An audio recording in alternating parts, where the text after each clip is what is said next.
இறைவனுக்கு மாட்சிமை உண்டாகுக.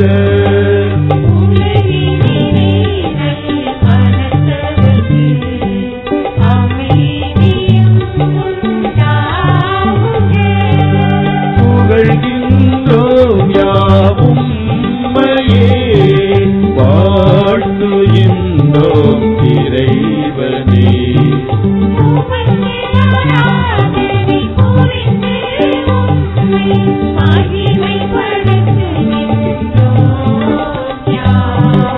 உமது மேலாம் மாட்சிமைக்காக உமக்கு நன்றி நவில்கின்றோம்.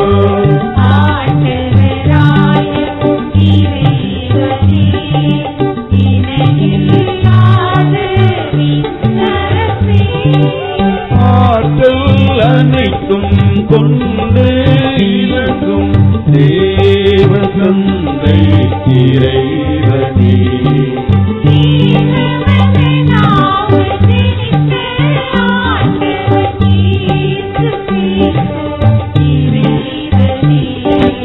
ஆண்டவராகிய இறைவனே, இறைவனின் திருச்செம்மறியே,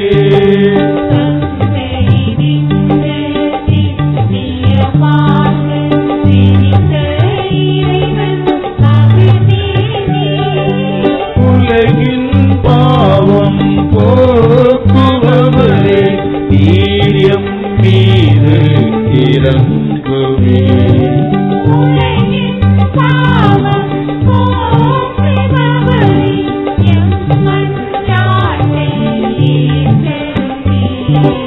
தந்தையின் வலத்தில் வீற்றிருப்பவரே, ஈயம் மீது இறங்குமே.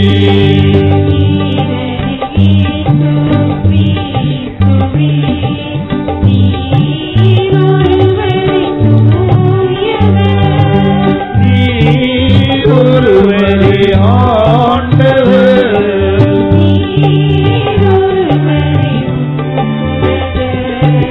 பரிசுத்த ஆவியுடன் தந்தை இறைவன் ஆட்சியில் உள்ளவர் நீரே.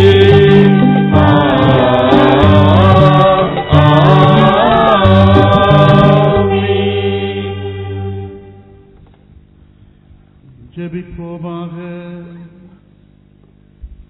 எங்கள் அன்பின் இறைவா, வாழ்வளிக்கும் திருமகனின் நற்செய்தி எங்கள் பாரத மக்களுக்கு அறிவிக்க புனித பிரான்சிஸ் செவேரியாரை அனுப்ப திருவிடமானே. அவருடைய அயரா உழைப்பினால் பல்வேறு நாட்டு மக்களுக்கு சொந்தமாக்கிக் கொண்டதற்காக நன்றியோடு உம்மை போற்றுகின்றோம். அவருடைய மன்றாட்டினால் நாங்கள் உம் அருளாற்றலோடு ஒத்துழைத்து எங்கள் நற்செய்தி வாழ்வை புதுப்பித்துக் கொள்ளவும், உமது அருள் வாக்கை மகிழ்ச்சியோடு ஏற்று அதற்கு துணிவோடு சான்று பகரவும் அருள் புரியோ. எங்கள் ஆண்டவராகிய கிறிஸ்து வழியாக உம்மை மன்றாடுகிறோம்.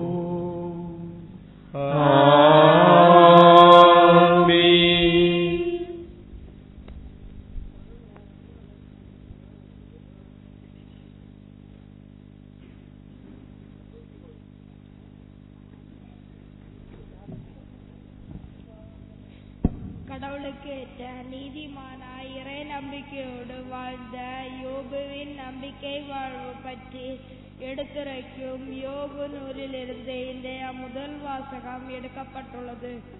தன் மக்கள், சொத்து, சுகம், உடல் நலம் அனைத்தையும் இழந்த பின்பு நம்பிக்கை வாழ்வு வாழ்ந்தவர் யோபு. யோபுவின் இறை நம்பிக்கையை கண்ட கடவுள் யோபுவை சோதிக்க அலகைக்கு அனுமதி கொடுத்தார். கடவுளிடமிருந்து நன்மையை பெற்ற நாம் ஏன் தீமையை பெறக்கூடாது என்று நிற்கிறார் யோபு. எனவே நாமும் நமது வாழ்வில் துன்பங்களில் சோர்ந்து விடாமல் இறை நம்பிக்கையுடன் வாழ்வோம். சோதனைகளை சாதனைகளாக்குவோம் என்ற மனநிலையுடன் இறை வார்த்தையை கேட்டு வாழ்வோம். இறைவாக்கினர் யோபு நூலிலிருந்து வாசகம். 2ஆம் அதிகாரம் 1 முதல் 10 வரை உள்ள இறைவசனங்கள். ஒரு நாள் தெய்வ புலவர் ஆண்டவர் முன்னிலையில் ஒன்று கூடி சாத்தானும் அவர்கள் நடுவே வந்து ஆண்டவர் முன் நின்றான். ஆண்டவர் சாத்தானிடம், எங்கிருந்து வருகிறாய் என்று கேட்டார். சாத்தான் ஆண்டவரிடம், உலகை சுற்றி உலகி வருகிறேன் என்றார். அப்போது ஆண்டவர் சாத்தானிடம், என் ஊழியன் யோபை பார்த்தாயா? அவனைப் போல் மாசற்றவனும் நேர்மையானவனும் கடவுளுக்கு அஞ்சி தீயதை விலக்கி நடப்பவனும் மண்ணுலகில் ஒருவரும் இல்லை. காரணமின்றி அவனை அழிக்க நீ என்னை அவனுக்கு எதிராக தூண்டிவிட்ட போதிலும் அவன் தன் மாட்சிமையில் உறுதியாக நிலைத்துள்ளான் என்றார். சாத்தான் மறுமொழியாக ஆண்டவரிடம், தோளுக்கு தோள் எவரும் தம் உயிருக்காக தமக்கு உள்ளதெல்லாம் கொடுப்பர். உமது கையை நீட்டி அவருடைய எலும்பு சதை மீது கை வையும்.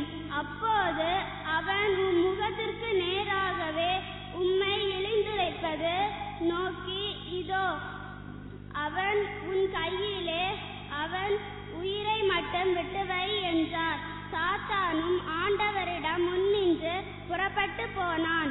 அவன் யோபுவை உள்ளங்கால் முதல் உச்சந்தலை வரை எரியும் புண்களால் வாட்டி விதைத்தான்.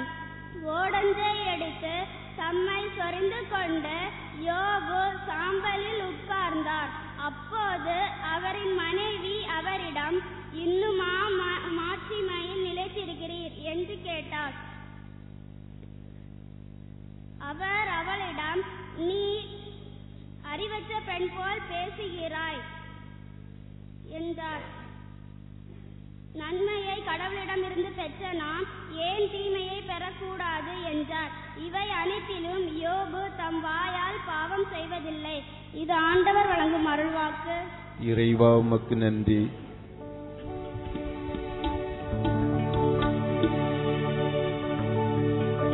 வாழ்வு தரும்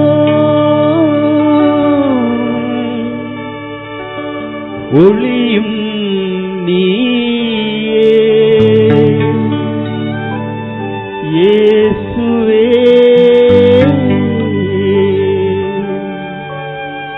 வாழ்வு தரும் வழியோ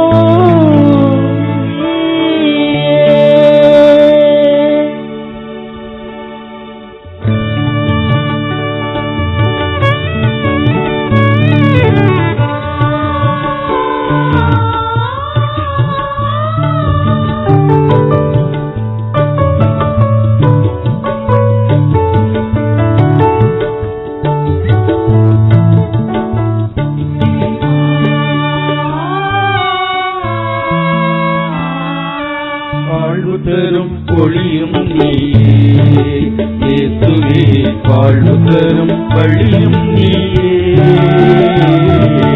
வாழ்வு தரும் ஒளியும் நீயே இயேசுவே, வாழ்வு தரும் வழியும் நீயே. உம்மிடம் வருபவர்கள் பசியடையார், நம்பிக்கை வைப்பவர்கள் தாகமடையார்.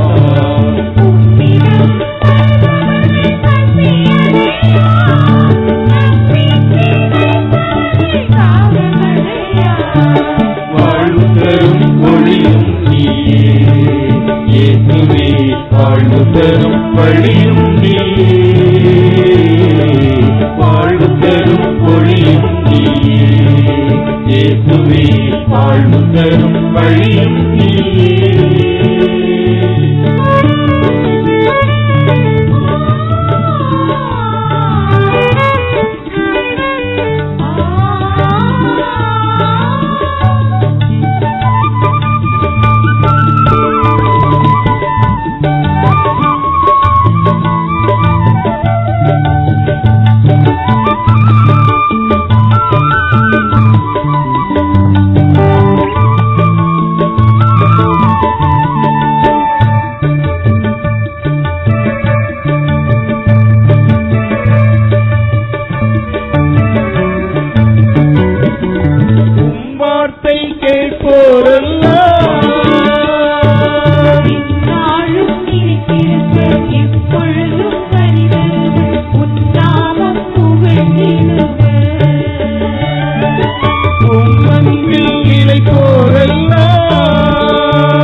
படைப்பாய் வாழவே எம்மை மாற்றுமே.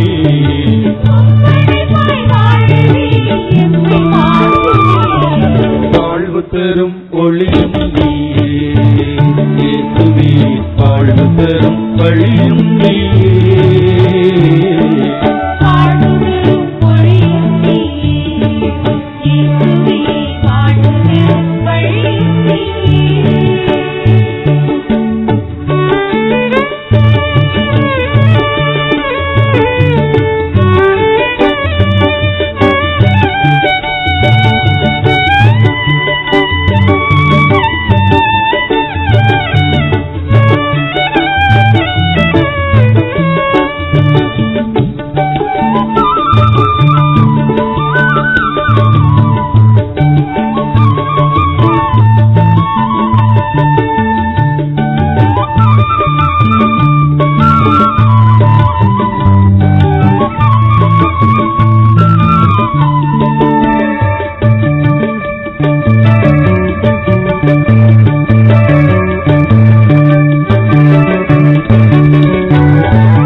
வாழவே எம்மை மாற்றுமே.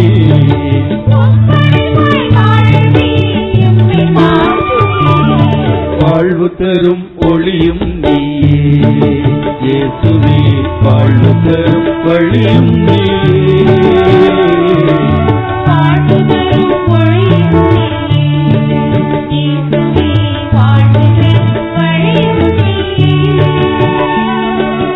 உம்மிடம் வருபவர்கள் பசியடையார், நம்பிக்கை வைப்பவர்கள் தாகமடையார்.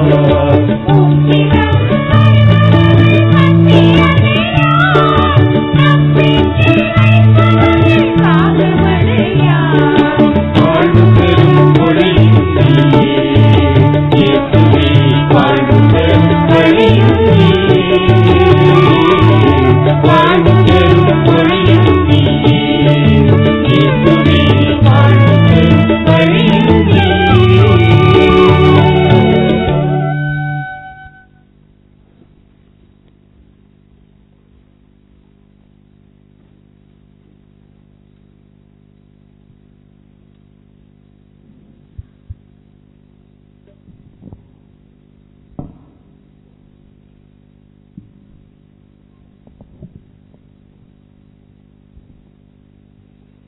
இரண்டாம் வாசக முன்னுரை.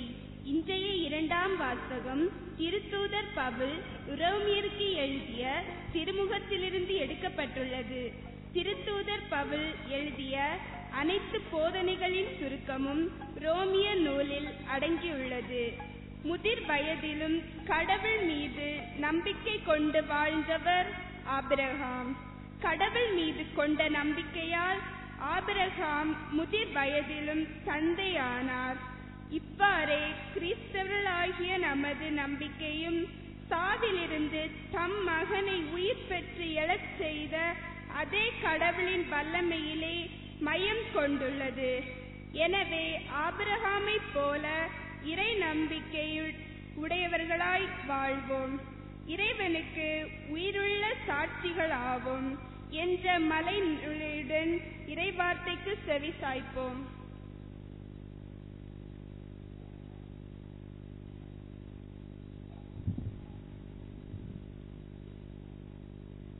திருதூதர் பவுல் ரோமேயருக்கு எழுதிய திருமுகத்திலிருந்து வாசகம். அதிகாரம் 4, 16 முதல் 22 வரை உள்ள இறை வார்த்தைகள். ஆகவே கடவுளின் அருள் செயலால் நம்பிக்கை வாக்குறுதியின் அடிப்படையாயிற்று. இவ்வாறு வாக்குறுதி ஆபிரகாமின் வழி வந்தவர்கள் எல்லோருக்கும் திருச்சட்டத்திற்கு உட்பட்டோர் மட்டுமல்ல, அவரை போல கடவுள் மீது நம்பிக்கை கொண்டோருக்கும் உரியது என்பது உறுதியாயிற்று.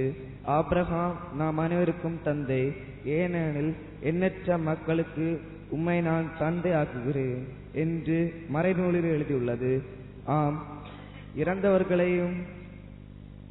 இறந்தவர்களை வாழ்விப்பவரும் இல்லாததை தம் வார்த்தையால் இருக்க செய்பவருமாகிய கடவுள் மீது நம்பிக்கை கொண்டு அவர் முன்னிலையில் ஆபிரகாம் நம் தந்தையானார்.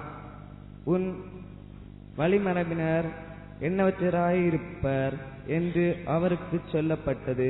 இக்கூற்று நிறைவேறும் என்னும் எதிர்நோக்குக்கு இடமில்லாதது போல் தோன்றியும் அவர் எதிர்நோக்கினார், தயங்காமல் நம்பினார். ஆகவே அவர் பல மக்களினங்களுக்கு தந்தையானார்.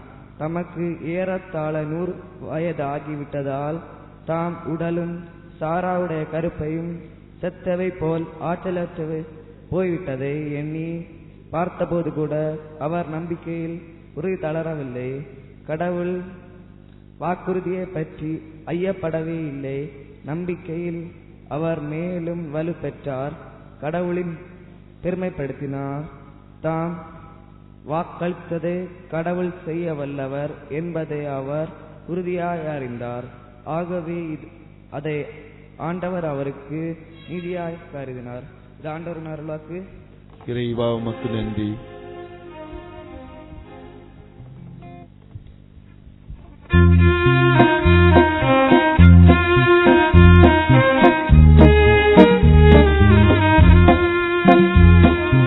அல்லேலூயா அல்லேலூயா அல்லேலூயா அல்லேலூயா அல்லேலூயா அல்லேலூயா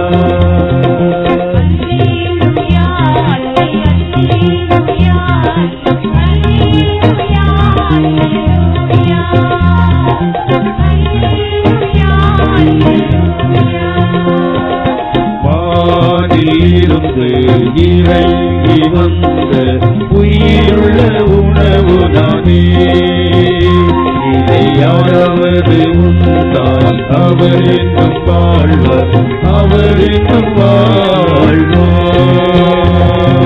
வானிலிருந்து இறங்கி வந்த உயிருள்ள உணவுதானே, இதை யாராவது உண்டால் அவர் என்னும் வாழ்வர், அவர் என்னும் வாழ்வர். அல்லேலூயா அல்லேலூயா அல்லேலூயா அல்லேலூயா அல்லேலூயா அல்லேலூயா. ஆண்டவர் உங்களோடு இருப்பாராக. உம்மோடும் இருப்பாராக. தூய லூக்கா எழுதிய பரிசுத்த நற்செய்தியிலிருந்து வாசகம். ஆண்டவரே உமக்கு மகிமை.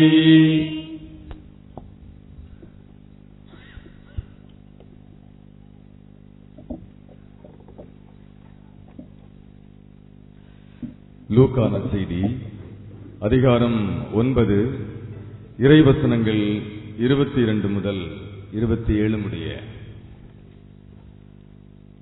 மேலும் இயேசு, மானிட மகன் பலவாறு துன்பப்படவும் மூப்பர்கள், தலைமை பொருட்கள், மறைநூல் அறிஞர் ஆகியோரால் உதறி தள்ளப்பட்டு கொலை செய்யப்படவும் 3ஆம் நாளில் உயிருடன் எழுப்பப்படவும் வேண்டும் என்று சொன்னார்.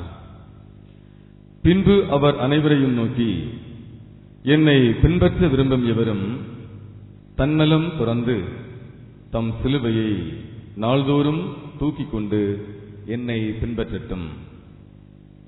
ஏனெனில் தம் உயிரை காத்துக்கொள்ள விரும்பும் எவரும் அதை இழந்து விடுவார். என் பொருட்டு தம் உயிரை இழக்கும் எவரும் அதை காத்துக்கொள்வார். ஒருவர் உலகம் முழுவதையும் தமதாக்கிக் கொண்டாலும் வாழ்வையே இழப்பாரெனில் அவருக்கு கிடைக்கும் பயன் என்ன? என்னை குறித்தும் என் வார்த்தைகளை குறித்தும் வெட்கப்படும் ஒவ்வொருவரை பற்றியும் மானிட மகன் தமக்கும் தந்தைக்கும் தூய வானதூதருக்கும் உரிய மாட்சியோடு வரும்போது வெட்கப்படுவார். இங்கு நிற்பவர்கள் சிலர் இறையாட்சி வருவதை காண்பதற்கு முன் சாக மாட்டார்கள் என உண்மையாகவே உங்களுக்கு சொல்கிறேன் என்றார். இது கிறிஸ்துவின் நற்செய்தி. கிறிஸ்துவே உம்மை புகழ்கின்றோ.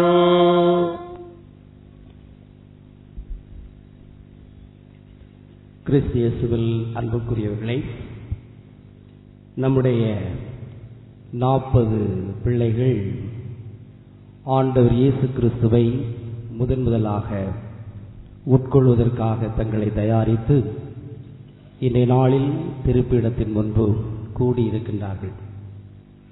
இவர்களை பார்க்கின்ற பொழுது என்னுடைய புது நன்மைதான் ஞாபகத்துக்கு வருகிறார்.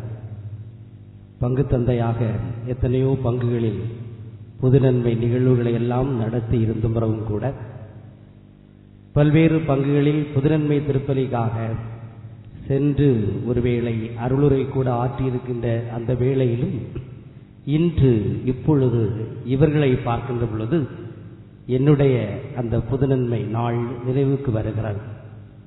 நினைத்து பார்க்கிறேன். 1988ஆம் ஆண்டு ஆயர் லியோன் தர்மராஜ் அவர்கள் பங்கு சந்திப்புக்காக வந்த நேரம். காலையிலே புதுநன்மை, மாலையிலே ஊர்தி பூசுதல் என்று அந்த நாள் இனிய நாளாக அமைந்திருந்தது.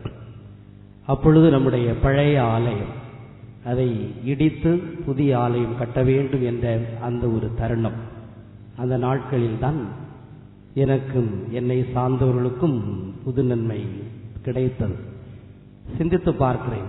புதுநன்மை கிடைத்த நாளிலிருந்து ஒவ்வொரு நாளும் நன்மை எடுக்கின்ற வழக்கமும் உண்டு. 3ஆம் வகுப்பு படிக்கின்ற நாளில் இருந்தேன். தினசரி திருப்பலியில் பங்கெடுப்பவர்களில் நானும் ஒருவன். அப்பொழுது ஒவ்வொரு நாளும் திருப்பலியிலே பங்கெடுத்து நன்மை பெற்றுக்கொள்வது உண்டு. அப்பொழுது நம்முடைய பங்கு தந்தை அருள்பணியாளர் மத்தியாஸ் ஒரு நாள் அவர் ரொம்ப கோபத்தில் என்னை கூப்பிட்டார். 5ஆம் வகுப்பு அல்லது 6வது வகுப்பு படித்துக் கொண்டிருந்த நேரம். டெய்லி நன்மை எடுக்க பாஸ் தெரிஞ்சதில்லை என்று சொன்னவர் ஒரு நாள் நன்மை எடுக்க வந்த நேரத்தில் நன்மை தரமாட்டேன் போன்ட்டார். ரொம்ப சங்கடமா போச்சு. வீட்டில் போய் என்ன சொன்னேன் தெரியுமா? ஃபாதர் நன்மையே எனக்கு தரல. இந்த கண்டிஷன்ல நான் எல்லாம் எங்க எதிர்காலத்தில் சாமியாராக போறேன்? முடியவே முடியாது. நன்மையே தரையில, அதுக்கு கூட நமக்கு தகுதி இல்லை, ஃபாதராவது நிச்சயமா தகுதியே இல்லை என்று சொன்ன அந்த ஞாபகம் எனக்கு வருகிறது. அப்ப இருந்த மதர் உண்மையிலே நினைத்து பார்க்கிறேன், பேர் நினைவுக்கு வரவில்லை. அவங்க சொல்லுவாங்க, இல்லை இல்லை நீ நல்ல பையன், கடவுள் ஒன்று அழைக்கிறாரு, அது பற்றி கவலைப்படாத, அவர் நன்மை தராட்டி என்ன, கூட்டத்தோடு கூட ஒரு நாள் நின்று நன்மை எடுத்துரு. இதையெல்லாம் இன்றைய நாளில் நினைத்து பார்க்கிறேன். ஏனென்றால் திருமுழுக்கு பெற்றது நமக்கு தெரியாது. நாம் குழந்தைகளாக இருந்த பொழுது நம்மை அறியாமலேயே நம்முடைய பெற்றவர்களும் ஞான பெற்றவர்களும் அவர்கள் கிறிஸ்து இயேசுவின் மீது கொண்டிருந்த நம்பிக்கையிலே விசுவாசத்திலே நமக்கு திருமுழுக்கு தந்தார்கள். இந்த திருவருள் சாதனம்தான், அது ஒவ்வொரு அருள் சாதனமாகட்டும், தொடர்ந்து இந்த முதல் திருவிருந்தாகட்டும், இது நாம் அறிவு பெற்று கிறிஸ்து யார் என்பதை உணர்ந்து இவரோடு நான் வாழ வேண்டும் என்ற அந்த உணர்வு நிலையிலே ஆழப்பட்டு முதல் முறையாக நாம் பெறக்கூடிய ஒரு திருவருள் சாதனமாக இருக்கிறார். நம்முடைய வாழ்க்கையில் இது மிக முக்கியமான ஒன்றாகவும் இருக்கிறார். அதிலும் குறிப்பாக எங்களுடைய நாட்களில் இருந்ததை விட இந்த நாட்களிலே உறவுகள் இதற்கு முக்கியமாக அதிகமான முக்கியத்துவம் கொடுப்பதை பார்க்கின்றோம். எங்க காலங்கள் எல்லாம் புதுநன்மைக்கு இன்விடேஷன் அடிச்சு ஊரெல்லாம் சொல்லி விழா எடுத்ததாக நினைவு இல்லை. இன்று அப்படி அல்ல. இன்விடேஷன், அருமையான அழைப்புதல்களை எல்லாம் அடித்து ஊர் அனைத்திற்குமே கொடுத்து, ஏன் நம்முடைய சமூக நல கூடத்தை கூட வாடகைக்கு எடுத்து பெரிய ஒரு நிகழ்வாகவே இதை நடத்துகின்றோம் என்றால், உறவுகளும் பெற்றவர்களும் இந்த ஒரு திருவருள் சாதனத்திற்கு எந்த அளவுக்கு முக்கியத்துவம் கொடுத்திருக்கிறார்கள் என்பதை நம்மால் உணர்ந்து கொள்ள முடிகிறது. இந்த நாளிலே இவர்கள் இந்த திருவிருந்து, முதல் திருவிருந்து பெறக்கூடிய நேரத்திலே பொதுவாகவே நான் ஒரு புனிதையை எப்பொழுதுமே நினைவு கூறுவேன். அவர்தான் புனித ஜெம்மா கால்கனி. இவர் வடக்கு இத்தாலி நாட்டிலே லூக்கா என்று சொல்லக்கூடிய நகரத்திலே ஹென்றி கால்கனி என்று சொல்லக்கூடியவருக்கு மகளாக பிறந்தவர். மார்ச் மாதம் 12ஆம் தேதி 1878 இவர் பிறக்கின்றார். குழந்தையாக இருக்கின்ற பொழுதே நாம் சொல்லுவோமே,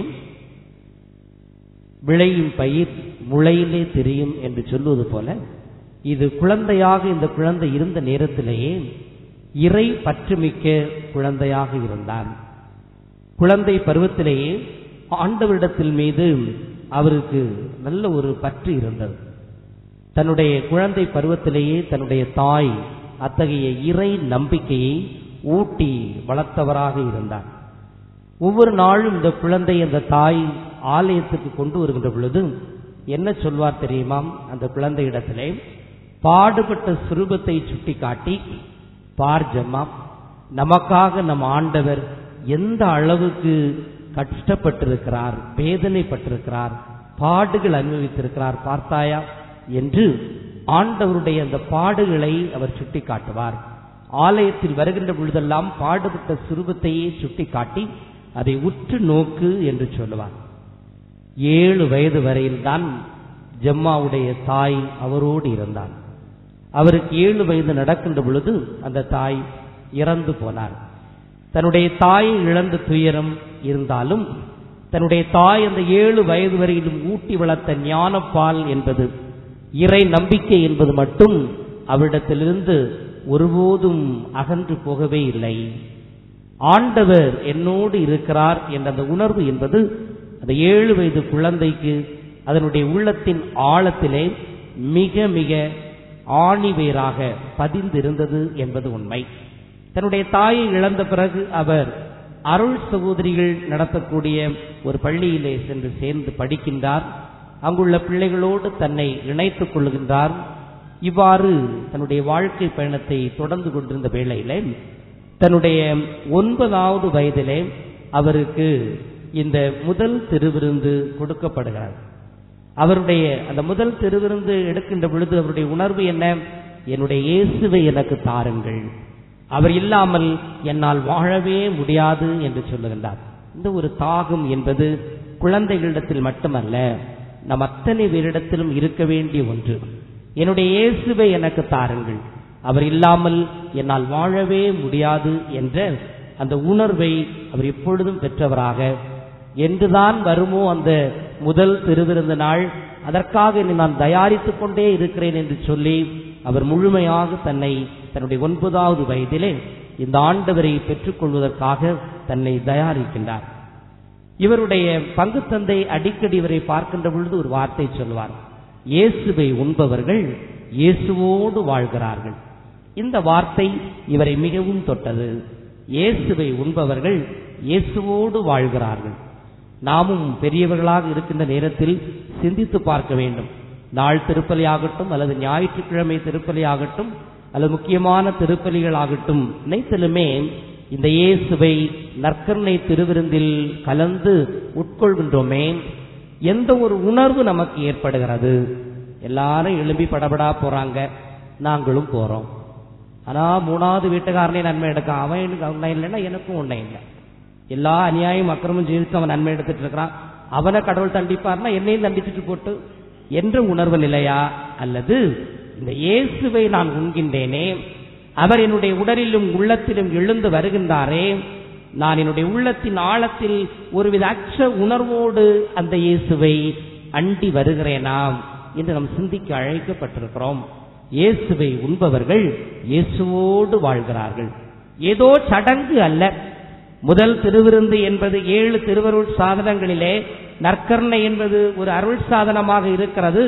எனவே 10 வயது நிரம்பிவிட்டது, எனவே அதை பெற்றுக்கொள்ள வேண்டும் என்ற ஒரு சடங்கு அல்ல, வாழ்க்கை முறை. இதுவரையிலும் நான் கிறிஸ்துவை அறிந்திருந்தேன், இனி கிறிஸ்துவோடு வாழ்வேன். அவர் என்னோடு இருக்கின்றார், நான் அவரோடு இருப்பேன். கண்ணால் காண இயலாத அந்த கடவுள் மனித உரு எடுத்து, அதிலும் தன்னுடைய இறுதி ராவுணவின் பொழுது இந்த அப்ப வடிவிலே ரச வடிவிலே தன்னை வெளிப்படுத்தி அவருடைய நினைவாக விட்டு சென்ற இந்த அழப்பெரிய பரிசாகிய இந்த அவருடைய உடலையும் இரத்தத்தையும் நான் கொள்கின்ற பொழுது அவரோடு இருக்கிறேன், அவராக மாறுகிறேன் என்ற அந்த உணர்வு நிலை என்பது குழந்தைகளுக்கு மட்டுமல்ல, பெரியவர்களுக்கும் வேண்டும். ஒவ்வொரு முறையும் கையை நீட்டி அல்லது நாக்கை நீட்டி இந்த திருவுணவை உட்கொள்ளுகின்ற பொழுது சுய ஆய்வு செய்து கொள்ள வேண்டும். என்னுடைய சிந்தனை எப்படிப்பட்டதாக இருந்தது, என்னுடைய செயல்பாடு எப்படிப்பட்டதாக இருந்தது, என்னுடைய வாழ்க்கை முறை எத்தகைய தன்மை படைத்ததாக இருக்கிறது, நான் உட்கொள்ளக்கூடிய இந்த கிறிஸ்துவை பிரதிபலிக்கக்கூடிய ஒரு வாழ்வு முறை என்னிடத்தில் இருக்கிறதா? பல நேரங்களில் அதை உணராமல் செய்வதனால் தான் எப்படி யூதாஸ் தன்னுடைய ஆண்டவரிடமிருந்து அவருடைய அந்த நற்கருணையை பெற்றுக்கொண்ட பிறகு சாத்தான் நுழைந்ததோ, அதுபோல்தான் பல வேளைகளிலே தகுதியற்ற முறையிலே இந்த திருவுணவை உண்பதனாலேயே சொல்லுவார்கள், காலையில கோயிலுக்கு போயிட்டு வந்தான், இப்ப தானடா அறுத்துட்டு கிடக்கான், மண்டை கண்டன் ஒரே அறுப்பா இருக்குது, காலத்தை நன்மை எடுத்தான். இதுதான் எந்த விதமான தயாரிப்பும் இல்லை, சுய ஆய்வு இல்லை, சுய உணர்வு கூட இல்லை. எல்லாரும் செல்கிறார்கள், நானும் செல்வேன். அது அல்ல இந்த திருவிருந்து என்பது.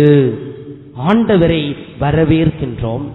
அவர் நம்முடைய உடலிலும் உள்ளத்திலும் இரண்டர கலக்கின்றவராக இருக்கின்றார் என்பதனை இந்த நாளில் நாம் நினைவுபடுத்தி பார்க்க வேண்டும்.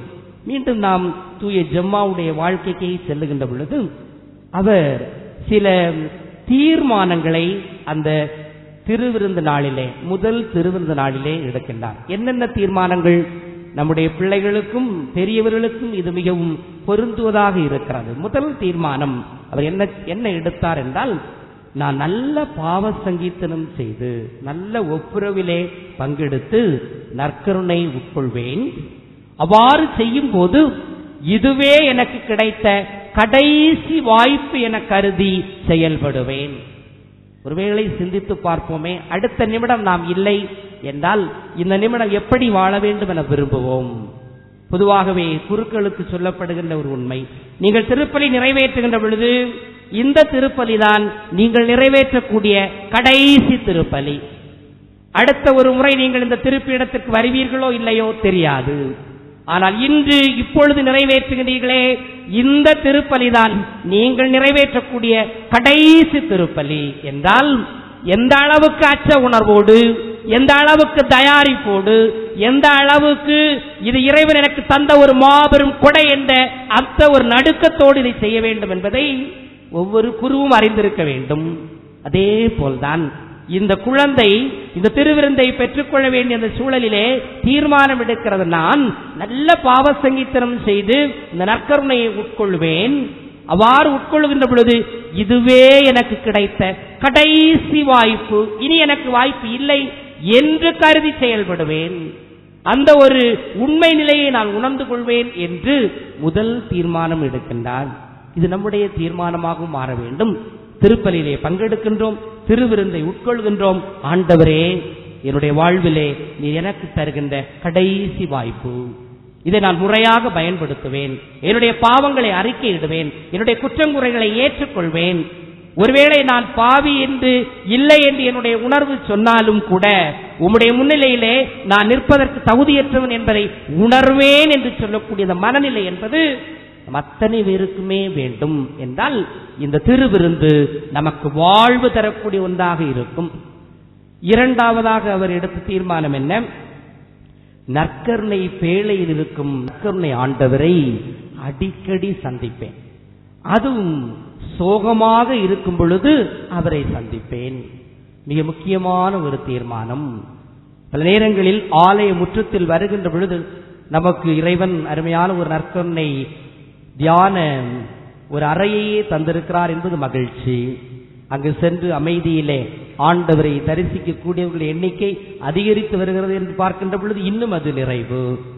நற்கருணை பேழையிலே ஆண்டவர் இருக்கிறார். எனவே தான் ஆலயத்திற்குள் வருகின்ற பொழுது ஒருவேளை ஞாயிற்றுக்கிழமை திருப்பலி, உங்களுக்கு எத்தனை மணிக்கு திருப்பலி ஞாபகம் இல்லை, 8 மணிக்கு என்று வைத்துக் கொள்வோமே, 7:45 வந்தோம் என்று சொன்னால் சாமியார் இங்க வந்த பிறகு உள்ள வருவது அல்ல. ஆலயத்திற்குள் இருப்பவர் யார்? என்னை படைத்த கடவுள். அவரோடு நான் இருப்பேன். ஆங்காங்கு நிற்பது அல்ல, ஆங்காங்கு மரங்களை பிடித்துக் கொண்டு மரமே நீ கீழே விழுந்து விடாதே என்று தாங்கிக் கொண்டிருப்பது அல்ல, உள்ளே வர வேண்டும். நற்கருணை பேழையில் இருக்கக்கூடியது நற்கருணை ஆண்டவரை குறைந்தபட்சம் வாரத்திற்கு ஒரு நாளாவது சந்திக்க வேண்டும். எல்லாரும் ஞாயிற்றுக்கிழமைகளிலே ஒழுங்காக திருப்பலிக்கு வருகிறோம் என்பதனால் இந்த ஆண்டவரை சந்திக்கிறோம் என்று அர்த்தமாகி விடாது.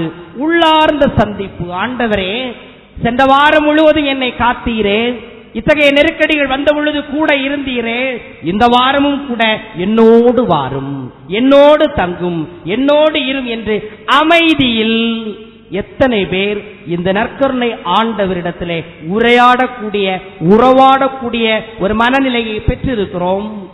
9 வயது நிரம்பிய ஒரு குழந்தை தன்னுடைய முதல் திருவிருந்தின் பொழுது தீர்மானம் எடுக்கிறது, ஆண்டவரே உம்மை நான் சந்திப்பேன், நற்கருணை பேழையிலே வீற்றிருக்கக்கூடிய உம்மை நான் சந்திப்பேன். அதிலும் குறிப்பாக வாழ்க்கை என்ற பயணத்திலே பல்வேறு சங்கடங்களும் பல்வேறு விதமான இழப்புகளையும் போராட்டங்களையும் நான் எதிர்கொள்கின்ற பொழுது இன்னும் அதிகமாய் உம்மோடு இருப்பேன், உம்மை சந்திப்பேன் என்ற இந்த 2வது தீர்மானத்தை அந்த குழந்தை ஏற்றுக்கொள்கிறது.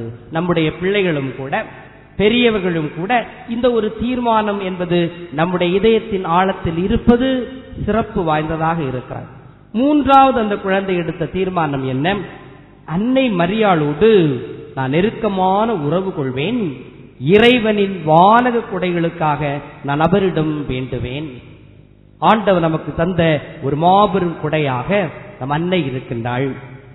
சீடர்களோடு இருந்து ஜெபித்த அன்னை இன்றும் நமக்காக பரிந்து பேசுபவராக இருக்கின்றார். இந்த அன்னையினுடைய பரிந்து பேசலை நான் எப்பொழுதுமே பெற்றுக்கொள்வேன். அன்னையிடத்திலே எனக்காக, எங்களுக்காக, எங்கள் சமூகத்திற்காக மன்றாடுங்கள் என்று கேட்பேன். இது அந்த குழந்தை எடுத்த 3வது தீர்மானமாக இருக்கிறார். அடுத்த தீர்மானம் என்ன? ஒருவருமே மறக்க முடியாத ஒரு தீர்மானம் இதுதான். ஆண்டவர் என்னை எப்போதும் பார்த்து கொண்டிருக்கிறார் என்பதை நான் எப்பொழுதும் நினைத்து பார்ப்பேன். இந்த ஒன்றை நாம் அனைவரும் கை கொண்டாலே நாம் பாவிகளாக இருக்க இயலாது. ஆண்டவர் என்னை பார்த்து கொண்டே இருக்கிறார். நான் ஒருவேளை வெளிநாட்டில் இருக்கலாம், என்னுடைய மனைவி மக்கள் ஆலஞ்சியில் இருக்கலாம், பரவாயில்லை. ஒருவேளை நான் வெளியூரிலே ஹாஸ்டலிலே படித்துக் கொண்டிருக்கலாம், என்னுடைய நண்பர்கள் உறவுகள் எல்லாம் ஊரில் தான் இருக்கிறார்கள், பரவாயில்லை. ஆனால் கடவுள் என்னை பார்த்து கொண்டிருக்கிறார்.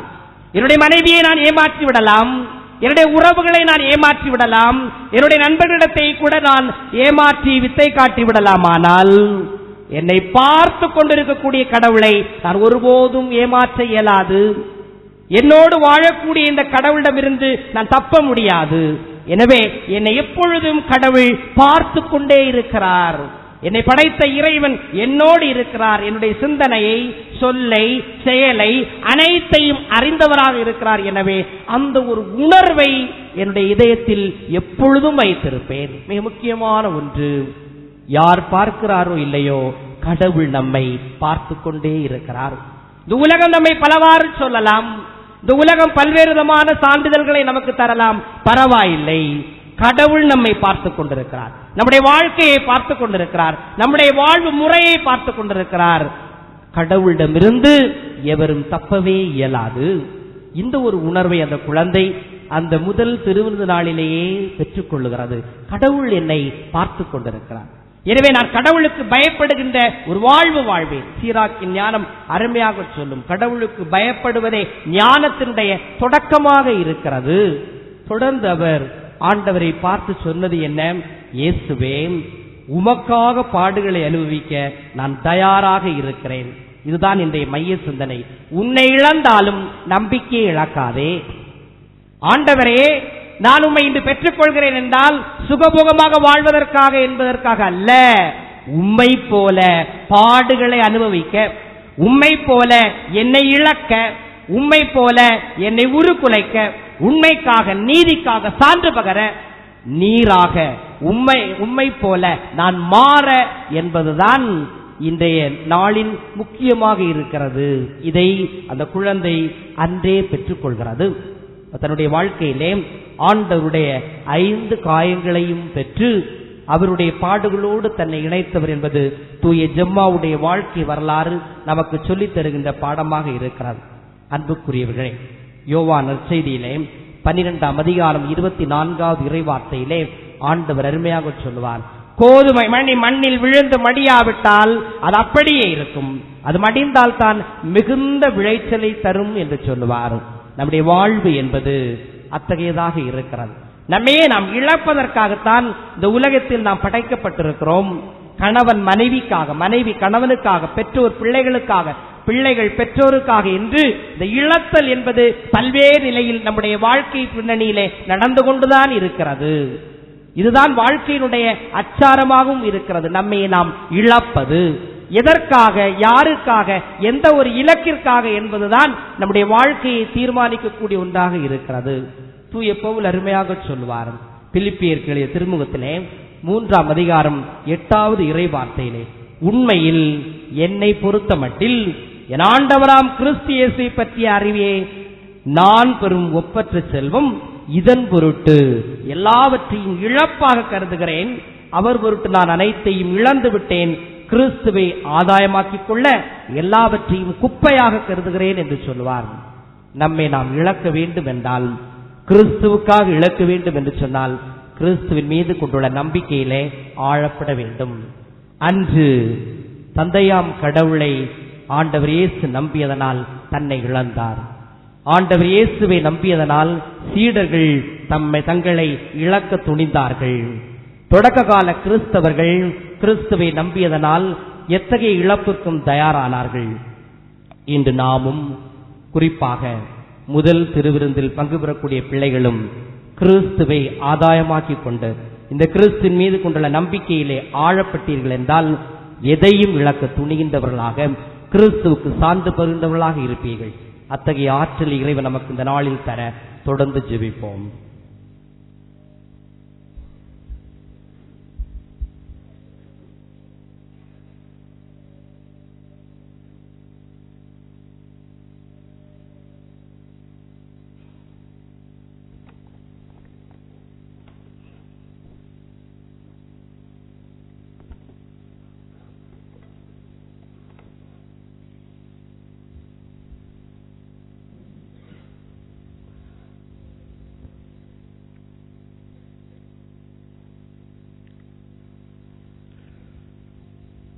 எங்கள் அன்பு தெய்வமே, நம்முடைய பிள்ளைகள் நாங்கள் இந்த மகிழ்ச்சியான நாடிலே குழந்தைகளின் வாய் வழியாக, குழந்தைகளின் மனதை சொல் வழியாக எங்கள் மன்றாட்டுக்களை, வேண்டுதல்களை, ஜெபங்களை சமர்ப்பிக்கிறோம்.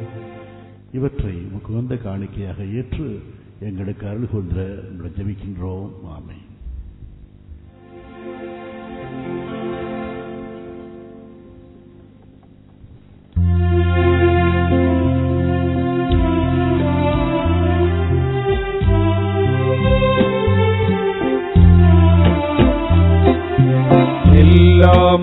இருக்கின்ற இறைவாணி வேண்டும், என்னாலும் அருள் செய்ய வரம் நீய வேண்டும்.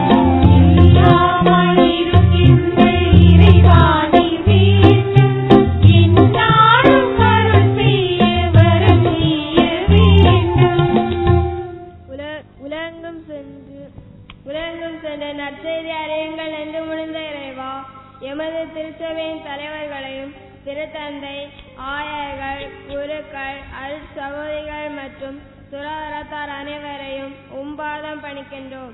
இவர்கள் தங்கள் இறை நம்பிக்கையின் மூலமும் தன்னலமற்ற இறைபணியின் மூலமும் உலகெங்கும் உமது இறை அரசை பரப்பிடும் வருமல்ல வேண்டும் என்ற இறைவா உம்மையும் மன்றாடுகிறோம். எல்லாமாயிருக்கின்ற இறைவாணி வேண்டும், என்னாலும் அருள் செய்ய வரம் நீய வேண்டும். அழகிய உலகினை படைத்து அதில் இனிது வாழ வாழ்வென்னும் கொடையை எமக்களித்த இறைவா, எமது பங்கிலுள்ள குடும்பங்களை ஆசீர்வதியும்.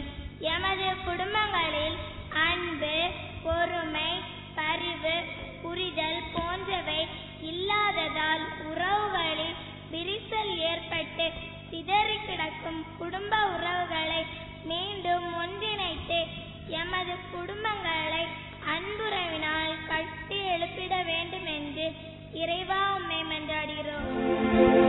எல்லாமாயிருக்கின்ற இறைவா நீ வேண்டும், என்னாலும் அருள் செய்ய வரம் நீய வேண்டும். நீதியின்பால் பசித்தாகமுடையோர் பேறு பெற்றோர் என்று மொழிந்த இயேசுவே, எமது நாட்டினை ஆளும் தலைவர்கள் மக்கள் நலனில் ஆர்வம் கொண்டு தன்னலம் மறந்து நாட்டு மக்களின் நலனை குறிக்கோளாக கொண்டு நல்ல பல திட்டங்களை தீட்டி நீதி, நேர்மை, உண்மை ஆகியவற்றின் வழியில் நல்லாட்சி புரிந்திட வேண்டும் என்று இறைவா உம்மை மன்றாடுகிறோம். எல்லாமாயிருக்கின்ற இறைவா நீ வேண்டும், என்னாலும் அருள் செய்ய வரம் நீய வேண்டும். அன்பு தந்தையே இறைவா, எமது பங்கு அருள் பணி பேரவையின் நிர்வாகிகள் மற்றும் உறுப்பினர்கள் அனைவரையும் ஆசீர்வதியும். இவர்கள் பங்கின் வளர்ச்சியில் அக்கறை கொண்டு முழு மன ஈடுபாடுடன் பங்கு முன்னேற்றத்துக்காய் அயராத பாடுபட வேண்டும் என்று இறைவா உம்மை மன்றாடுகிறோம். எல்லாமாயிருக்கின்ற இறைவா நீ வேண்டும், என்னாலும் அருள் செய்ய வரம் நீய வேண்டும். அமைதியின் உற்றாம் இறைவா, நூற்றுக்கணக்கானோர் மன அமைதி மற்றும் மன ஆறுதல் தேடி உம்மை வழிபட கூடி வருகின்ற எமது ஆலயத்தின் புனரமைப்பு பணிக்காக பங்கு தந்தையுடன் இணைந்து நாங்கள் எடுக்கும் முயற்சிகளை கண்ணோக்கி அருளும். ஆலய புனரமைப்பு பணிகள் விரைவில் தொடங்கி முடிக்கப்பட்டு புதுப்பொலிவுடன் எமது ஆலயம் ஓங்கி உயர்ந்து ஒளி வீச வேண்டிய வரமருளுமாறு இறைவா உம்மை மன்றாடுகிறோம். எல்லாமாயிருக்கின்ற இறைவா நீ வேண்டும், என்னாலும் அருள் செய்ய வரம் நீய வேண்டும். நம்பிக்கையின் நாயகனே இறைவா, வாழ்வின் பல்வேறு துன்ப துயரங்கள், நோய்கள், வறுமை, தனிமை, முதுமை போன்றவற்றால் அலக்களிக்கப்பட்டு வாழ்க்கையின் ஓரத்திற்கு தள்ளப்பட்ட மக்களை உம்பாதம் பணிக்கின்றோம். இவர்கள் இழப்புகளையும் துன்பங்களையும் கண்டு மனம் சோர்ந்து விடாமல் தன்னம்பிக்கையுடன் போராடி வாழ்வின் வெற்றிகள் பல பெற்று நிறைவாழ்வு வாழ்ந்திட வேண்டிய வரமருளுமாறு இறைவா உம்மை மன்றாடுகிறோம். எல்லாமாயிருக்கின்ற இறைவா நீ வேண்டும், என்னாலும் அருள் செய்ய வரம் நீய வேண்டும். நீங்கள் உலகிற்கு ஒளியாயிருக்கிறீர்கள் என்று மொழிந்த இயேசுவே, எமது ஊரில் வாழும் இளையோர் மற்றும் சிறுவர் சிறுமியர் அனைவரும் நல்லொழுக்கம், அன்பு, சிறந்த ஞானம், பிறரன்பு பணியில் ஆர்வம் ஆகியவை உடையவர்களாய் வாழ்ந்து ஒளி வீசும் தீபங்களாய் சமுதாயத்தின் சிற்பிகளாய் திகழ்ந்திடவும் வேண்டிய வரமருளுமாறு இறைவா உம்மை மன்றாடுகிறோம். எல்லாமாயிருக்கின்ற இறைவா நீ வேண்டும், என்னாலும் அருள் செய்ய வரம் நீய வேண்டும். எங்கள் அன்பு தாயே, தந்தையே இறைவா, நாங்கள் இப்பொழுது எங்களுடைய பிள்ளைகளுடைய இந்த குழந்தைகளுடைய வாய் வழியாக எங்களுடைய வேண்டுதல்களை தெரிவித்தோம்.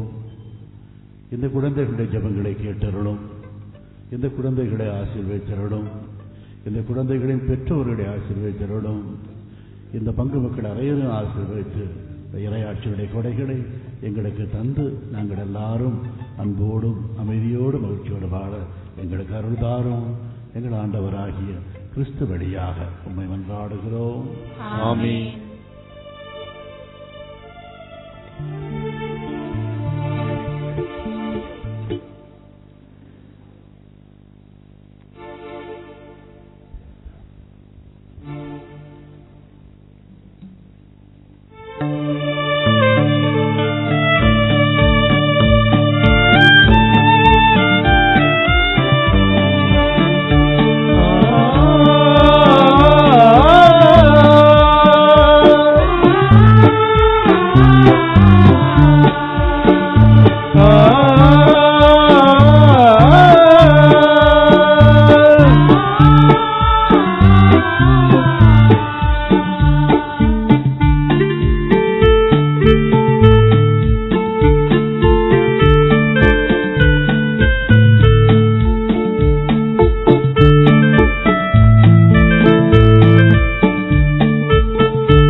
பூவாய் இந்த மனம் இருக்கு, மலர்பதம் படைத்தால் போதும் எனக்கு.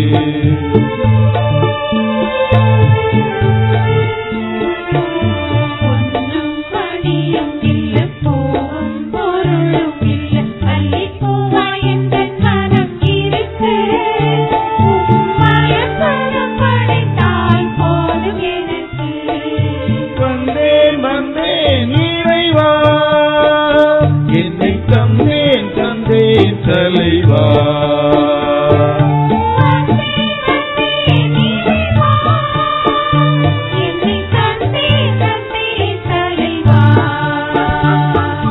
பொன்னும் மணியும் இல்ல, பூவும் பொருளும் இல்ல, அல்லிப்பூவாய் இந்த மனம் இருக்கு, மலர்பதம் படைத்தால் போதும் எனக்கு.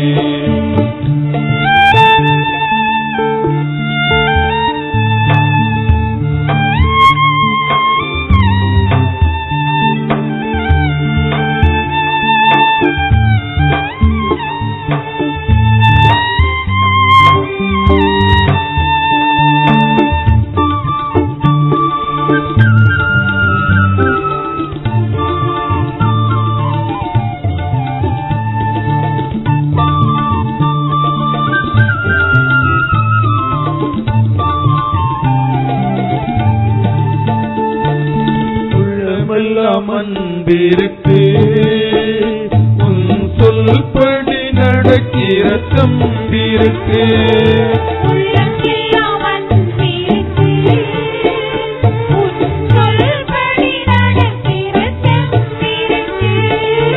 இதயத்தில் நிறைவிருக்கு,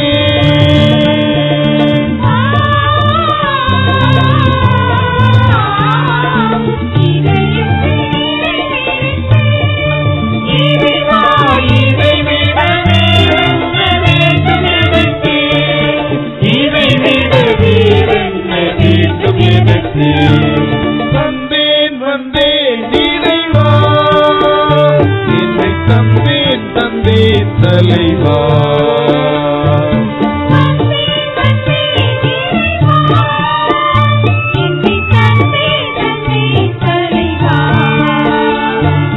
பொன்னும் மணியும் இல்ல, பூவும் பொருளும் இல்ல, அல்லிப்பூவாய் இந்த மனம் இருக்கு, மலர்பதம் படைத்தால் போதும் எனக்கு.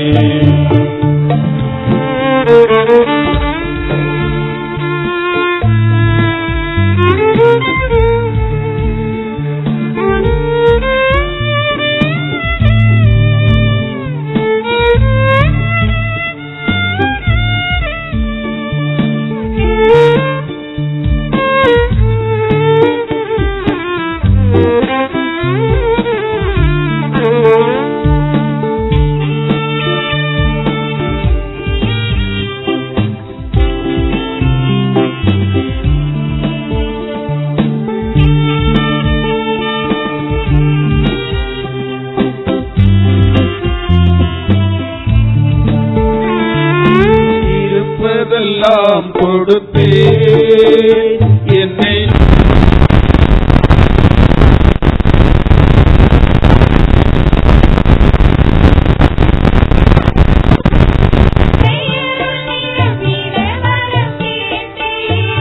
வாழ்ந்திடும் நாளெல்லாம்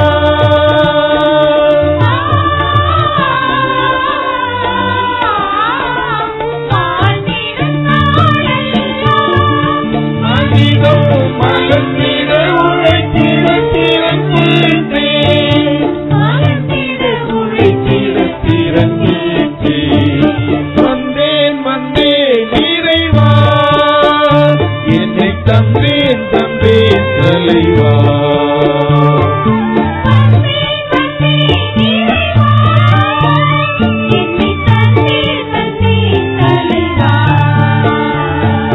பொன்னும் மணியும் இல்ல, பூவும் பொருளும் இல்ல, அல்லிப்பூவாய் இந்த மனம் இருக்கு, மலர்பதம் படைத்தால் போதும் எனக்கு.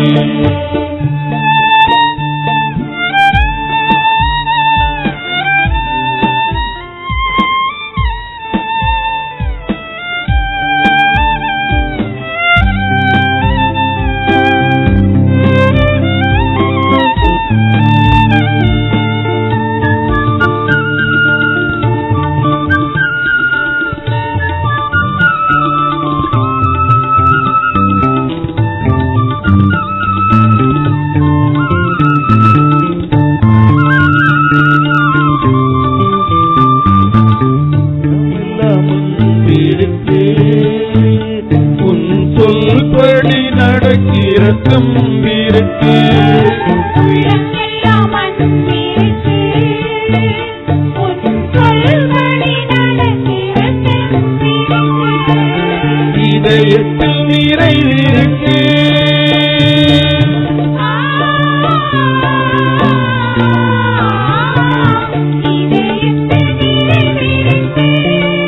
இறைவா இதை விட வேறென்ன வேண்டும் எனக்கு, இதை விட வேறென்ன வேண்டும் எனக்கு.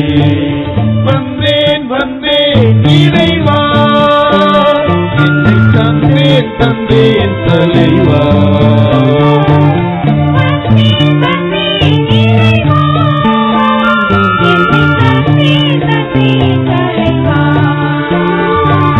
பொன்னும் மணியும் இல்ல, பூவும் பொருளும் இல்ல, மல்லிப்பூவாய் என்ற மனம் இருக்கு. மலப்பழம் படைத்தால் போதும் எனக்கு.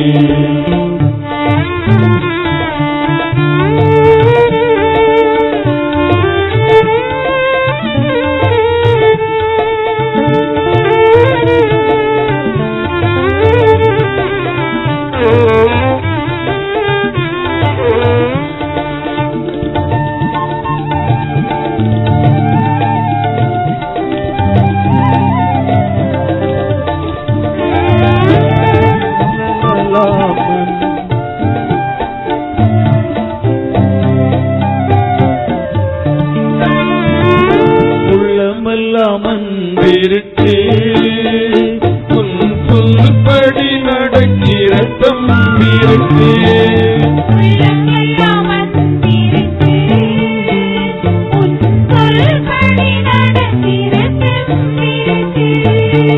இதயத்தில் நிறைவிருக்கு.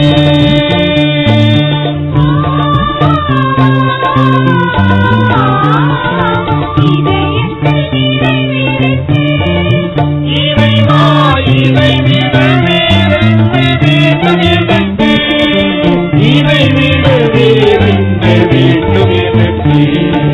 வந்தேன் வந்தேன் இறைவா, என்னை தந்தேன் தந்தேன் தலைவா.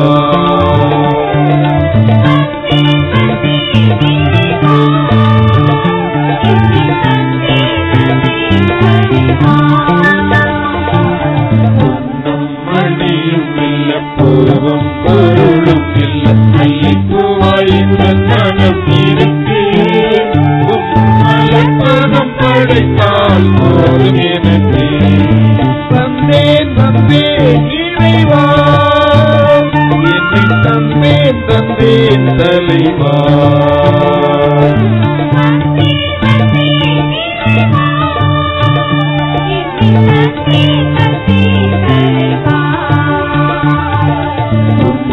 மணியும் இல்ல, பூவும் பொருளும் இல்ல, மல்லிப்பூவாய் என்ற மனம் இருக்கு.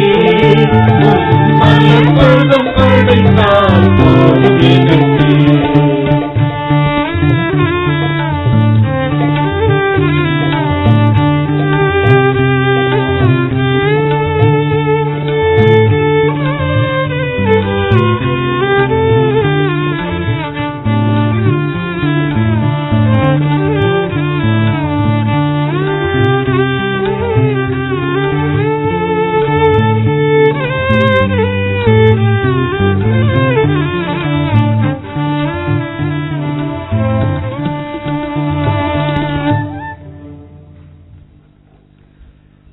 சகோதர சகோதரிகளே, நாம் அனைவரும் ஒப்புக் கொடுக்கும் இத்திருப்பலி எல்லாம் வல்ல தந்தையாய் இறைவனுக்கு ஏற்றதாகும்படி ஜெபியுங்கள்.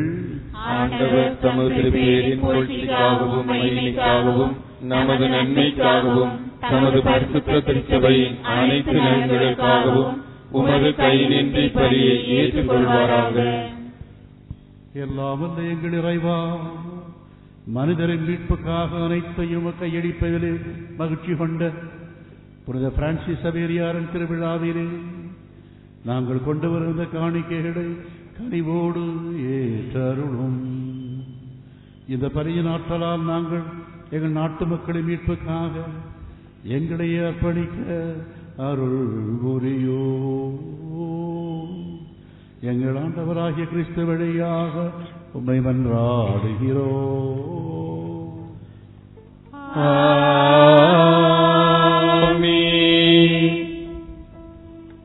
ஆண்டவர் உங்களோடு இருப்பாராக. உம்மோடும் இருப்பாராக. இதயங்களை ஆண்டவரிடம் எழுப்புங்கள். ஆண்டவரிடம் எழுப்பியுள்ளோம். நம் இறைவனாகிய ஆண்டவருக்கு நன்றி கூறுவோம். அது தகுதியும் நீதியுமானது. ஆண்டவரே, தூயவரான தந்தையே, என்றும் வாழுமெல்லாம் வல்ல இறைவா, எந்நாளும் எவ்விடத்திலும் நாங்கள் உமக்கு நன்றி செலுத்துவது மெய்யாகவே தகுதி நீதியுமாகும்.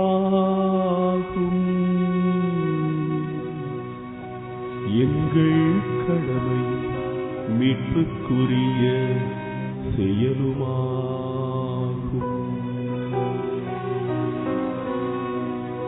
புனித பிரான்சிஸ்கு சவேரியாரின் இதயத்தை உமது ஆவியின் அனலால் பற்றி எரியச் செய்து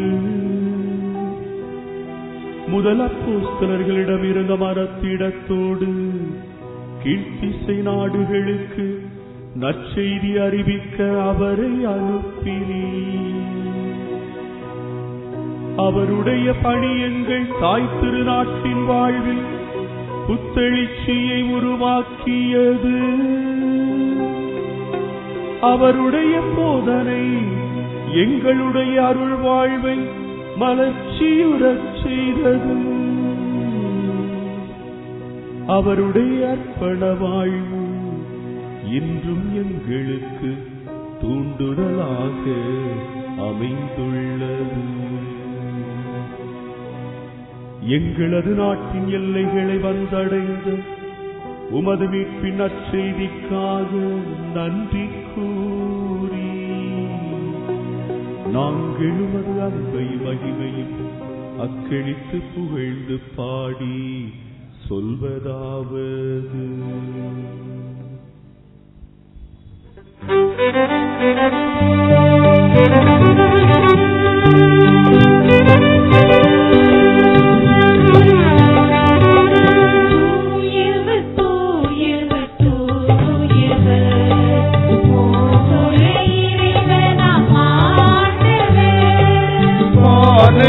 மையமும் யாவரும் ஆட்சிமையால் நிறைந்துள்ளன.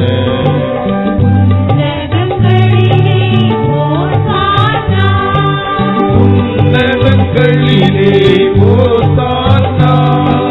உன்னதங்களிலே ஓசானா.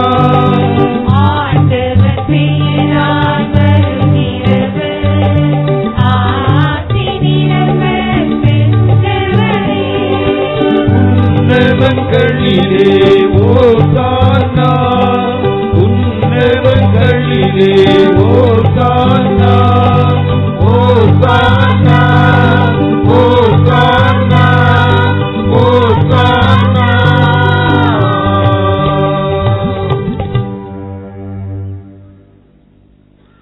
வானக தந்தையே, எங்கள் தாயே இறைவா, மெய்யாகவே தூயவர். உம்முடைய படைப்புகளெல்லாம் உம்மை புகழ்வது தகுமே. ஏனெனில் உம்முடைய திருமகனாகி எங்கள் ஆண்டவர் இயேசு கிறிஸ்து வழியாக தூய ஆவியின் ஆற்றலால் அனைத்தையும் வாழ வைத்து புனிதப்படுத்துகின்றீர். கதிரவன் தோன்றி மறையும் வரை உலகெங்கும் உம் திருப்பெயருக்கு தூய காணிக்கை ஒப்புக் கொடுக்குமாறு உமக்காக மக்களை இடையறாது ஒன்று சேர்த்து வருகின்றீர். ஆகவே இறைவா, நாங்கள் திரும்ப கொண்டு வந்துள்ள இந்த காணிக்கைகளை அதே தூய ஆவியால் புனிதமாக்கிட வேண்டுமென உம்மை தாழ்மையுடன் வேண்டுகிறோம். இவ்வாறு உம்முடைய திருமகனாகிய எங்கள் ஆண்டவர் இயேசு கிறிஸ்துவின் உடலும் இரத்தமுமாக இவை மாறுவனவாக அவர் பணித்தவாறே இத்திருப்பலியை நிறைவேற்றுகின்றோம். ஏனெனில் அவர் கையளிக்கப்பட்ட இரவிலே அப்பத்தை எடுத்து உமக்கு நன்றி செலுத்தி வாழ்த்துரைத்து அதை பிட்டு தம் சீடருக்கு அளித்து அவர் கூறியதாவது: அனைவரும் இதை வாங்கி உண்ணுங்கள், ஏனெனில் இது உங்களுக்காக கையளிக்கப்படும் என் உடல்.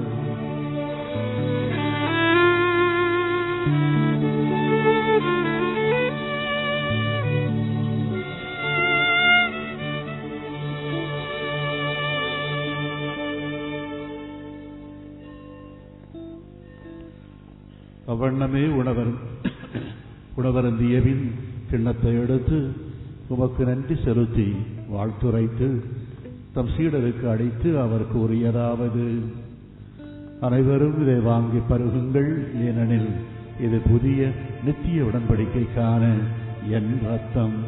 இது பாவ மன்னிப்புக்கு என்று உங்களுக்காகவும் எல்லாருக்காகவும் சிந்தப்படும். இதை என் நினைவாக செய்யுங்கள்.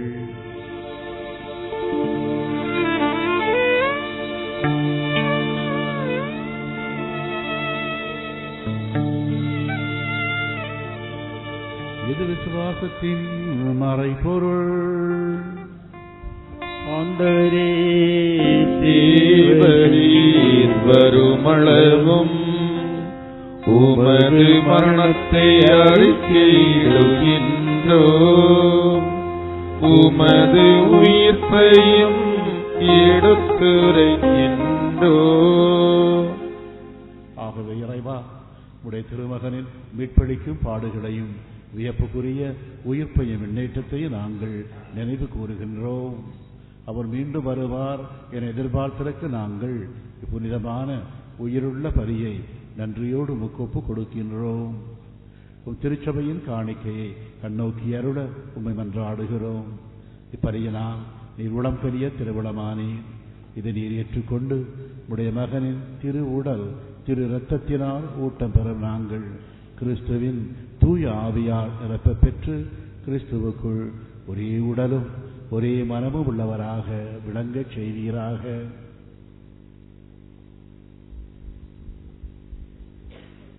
இவரை எங்களை உமக்கு என்றும் காணிக்கையாக்குவாராக. இவ்வாறு நீர் தேர்ந்து கொண்டவர்களோடு சிறப்பாக இறைவன் அன்னை ஆகிய புனிதமிக்க கன்னிமரியாள், அவருடைய அன்பு கணவர் புனித சூசையப்பர், உம்முடைய புனித அப்போஸ்தலர் மறைசாட்சியர், எங்கள் பாதுகாவலராகிய பிரான்சிஸ்கு சவேரியார் மற்றும் புனிதர் அனைவரோடும் நாங்கள் விண்ணகத்துக்கு உரிமையாளராவோமாக.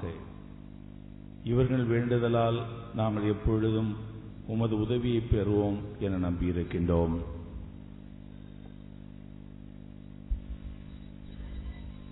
இறைவா, எங்களை உம்மோடு ஒப்புரவாக்கும் இப்பலி உலகிற்கெல்லாம் அமைதியும் மீட்பும் தர வேண்டும் என்று மன்றாடுகின்றோம்.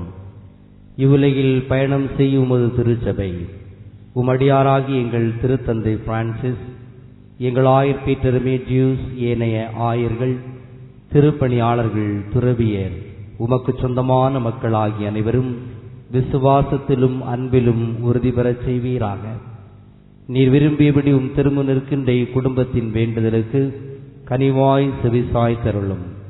இரக்கமுள்ள தந்தையே, எங்கும் சிதறுண்டிருக்கும் உடைய மக்களை தயவாய் உம்மோடு சேர்த்துக் கொள்ளும்.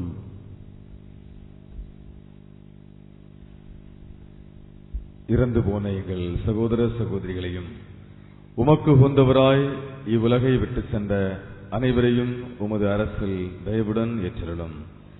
மிக சிறப்பாக நம்முடைய குடும்பங்களில் இறந்து போன பெற்றோர், சகோதர சகோதரிகள், இவர்களை நம் நினைவில் கொண்டு வந்து இவருடைய ஆண்மையை பற்றிக்காக நம் மனத்தில் ஜெயிப்போம்.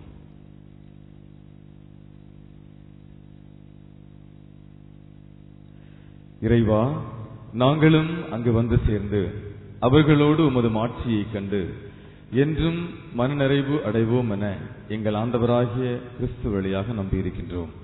அவர் வழியாகவே நீர் உலகிற்கு எல்லா நன்மைகளையும் வழங்குகின்றீர்.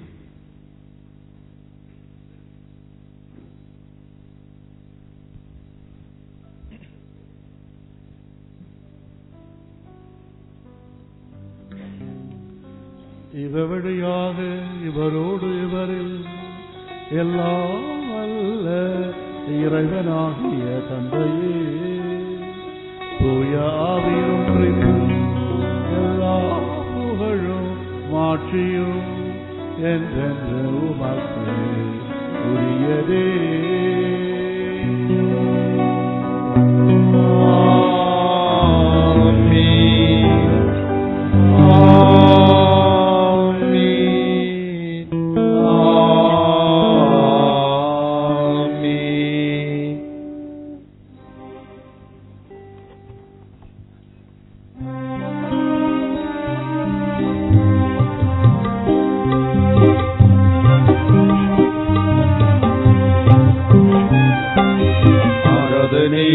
ஆராதனை இறைவா உமக்கு ஆராதனை, ஆராதனை ஆராதனை இறைவா உமக்கு ஆராதனை, ஆராதனை ஆராதனை இறைவா உமக்கு ஆராதனை, ஆராதனை ஆராதனை இறைவா உமக்கு ஆராதனை. தீபத்தாலே இறைவா உம்மை ஆராதிக்கின்றோம், மலர்களாலே இறைவா உம்மை ஆராதிக்கின்றோம், தூபத்தாலே இறைவா உம்மை ஆராதிக்கின்றோம். ஆராதனை ஆராதனை இறைவா உமக்கு ஆராதனை, ஆராதனை ஆராதனை இறைவா உமக்கு ஆராதனை, இறைவா உமக்கு ஆராதனை, இறைவா உமக்கு ஆராதனை, இறைவா உமக்கு ஆராதனை.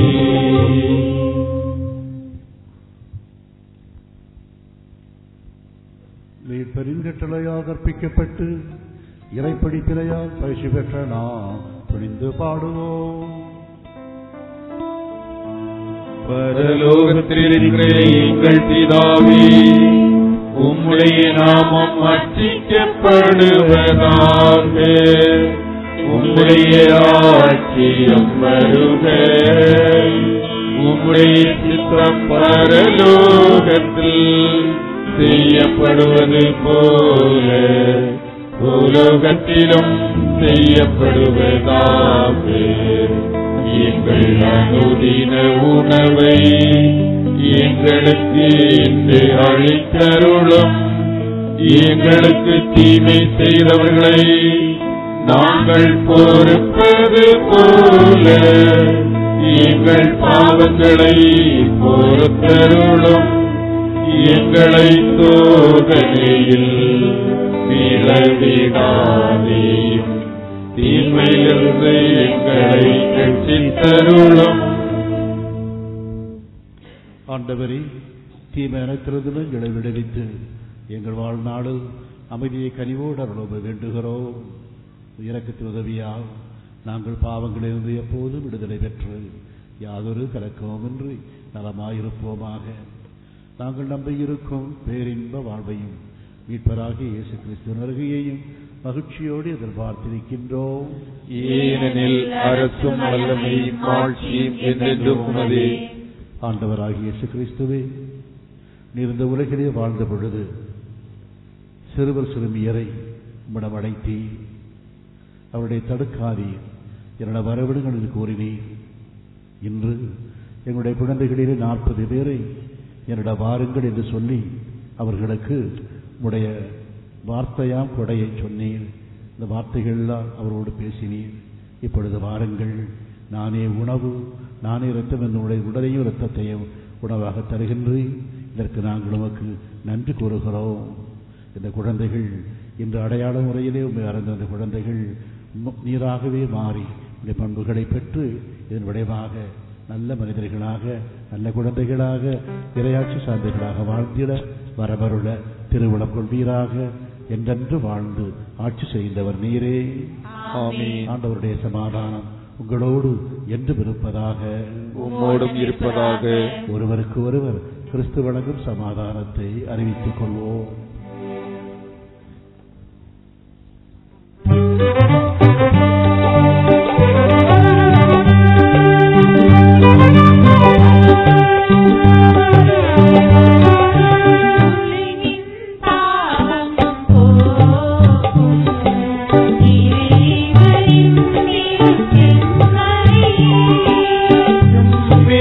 எம்மேல் இரக்கம் வைத்தருளும் எம்மேல் இரக்கம் வைத்தருளும் உலகின் பாவம் போக்கும் இறைவனின் திருச்செம்மறியே எம்மேல் இரக்கம் வைத்தருளும் எம்மேல் இரக்கம் வைத்தருளும் உலகின் பாவம் போக்கும் இறைவனின் திருச்செம்மறியே எமக்கு அமைதி தந்தருளும் எமக்கு அமைதி தந்தருளும் தந்தருளும் தந்தருளும் தந்தருளும்.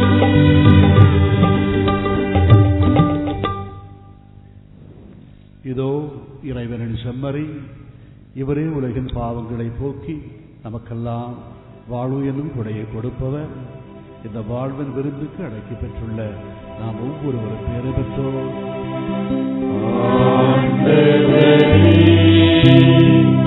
தேவனின் என்னிடம் எழுந்தருள நானோ தகுதியில்லாதவனே,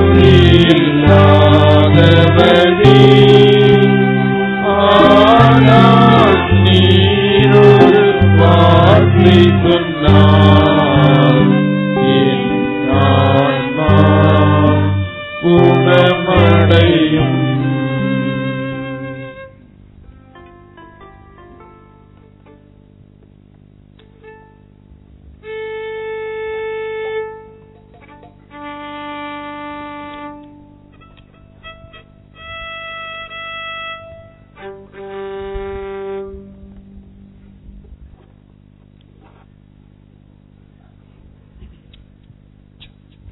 முதல் திருவிருந்து பெறும் பிள்ளைகளோடு பெற்றோரும் ஞான பெற்றோரும் இணைந்து வரவும், அதற்கேற்றபடி பெற்றோரும் ஞான பெற்றோரும் தயாராக இருக்கவும்.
இயேசுவை உண்போர் பேறு பெற்றோர் பேறு பெற்றோர். திராட்சை கிளைகளாய் இயேசுவில் இணைவோர் பேறு பெற்றோர் பேறு பெற்றோர்.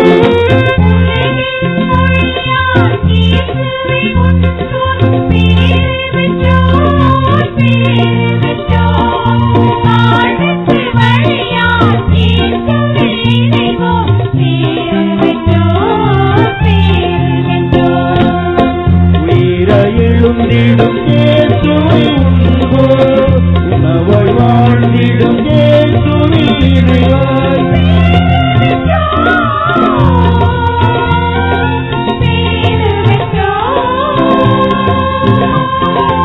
இறை குலமே நாம் பேறு பெற்றோர்.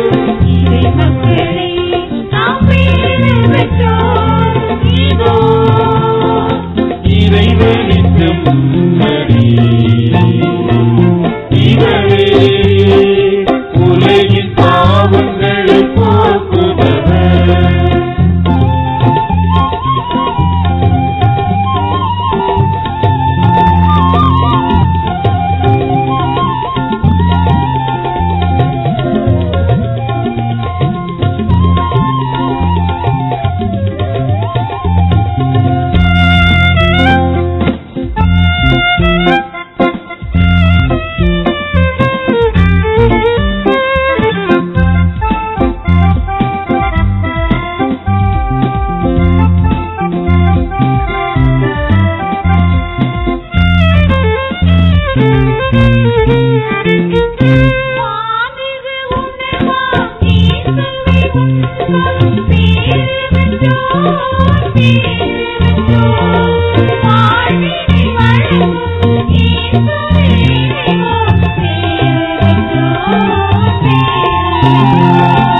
அழியா உணவாம் இயேசுவை உண்போர் பேறு பெற்றோர் பேறு பெற்றோர்.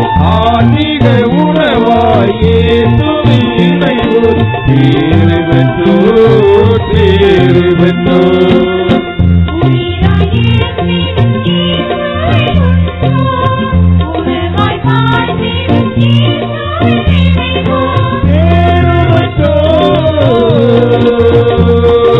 பேறு பெற்றோர்.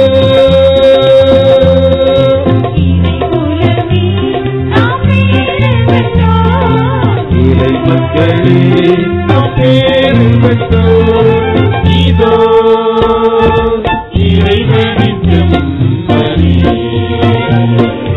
இவரே உலகின் பாவங்களை போக்குபவர்.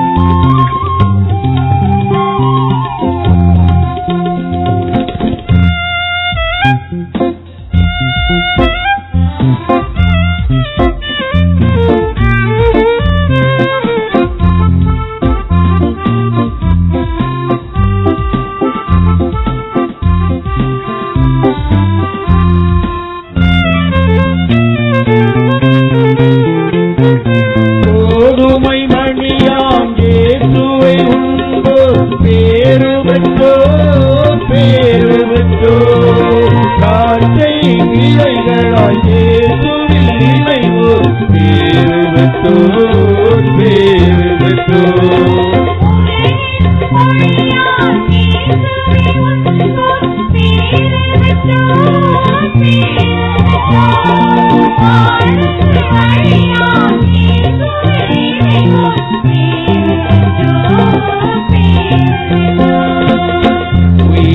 எழுந்திடும் இயேசுவை உண்போர் உணவாய் வாழ்ந்திடும் இயேசுவில் இணைவாய்.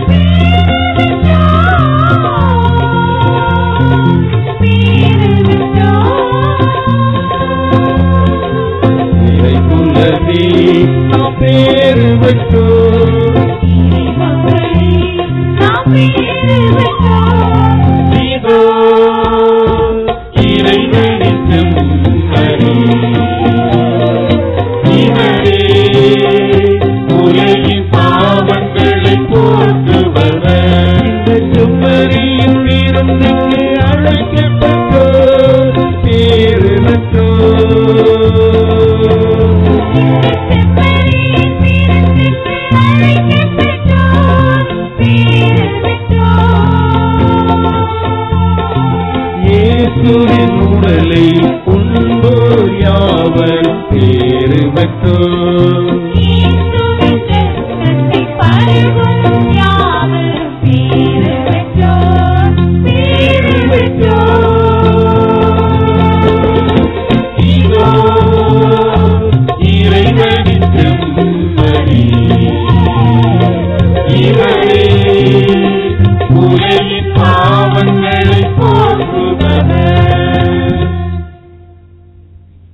அன்பென்னும் தூரங்களில்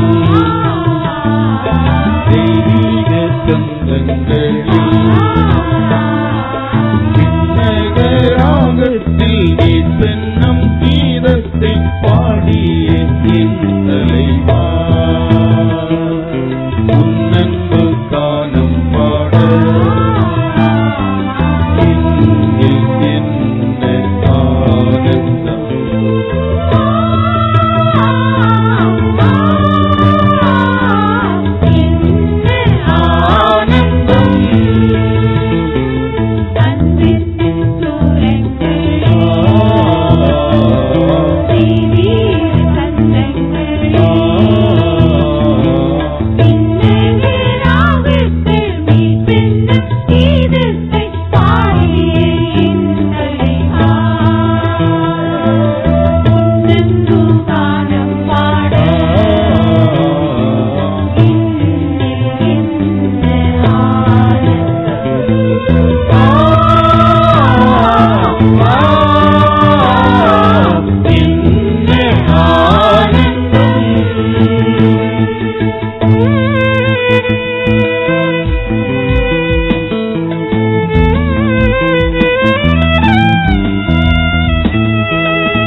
குயிலின் காதுமும்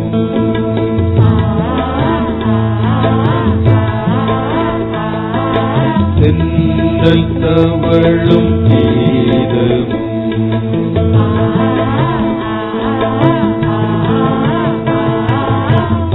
அருவியிலும் கோட்டையும்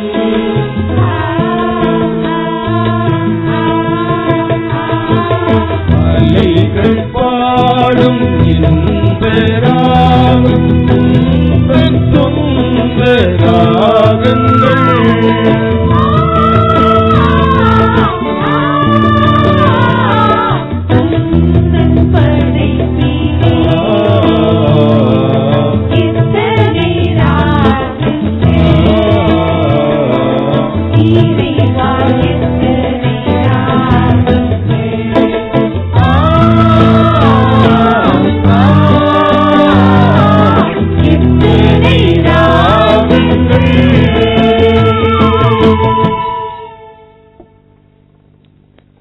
முதல் திருவிருந்து பெற்ற சிறார்கள் எழுந்து நிற்கவும்.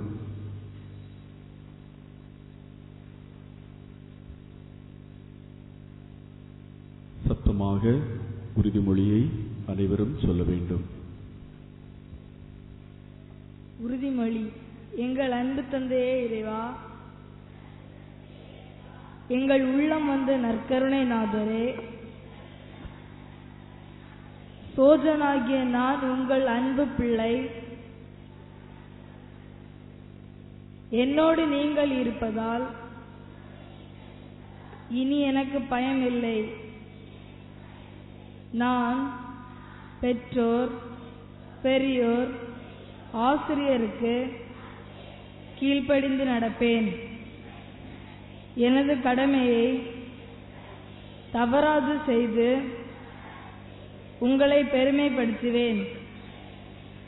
அன்பு இறைவா, எனக்கு நல்லறிவை, ஞானத்தை, நன்னடத்தை பரிசாக தந்து என் கரம் பிடித்து வழிநடத்துங்கள். ஆமென்.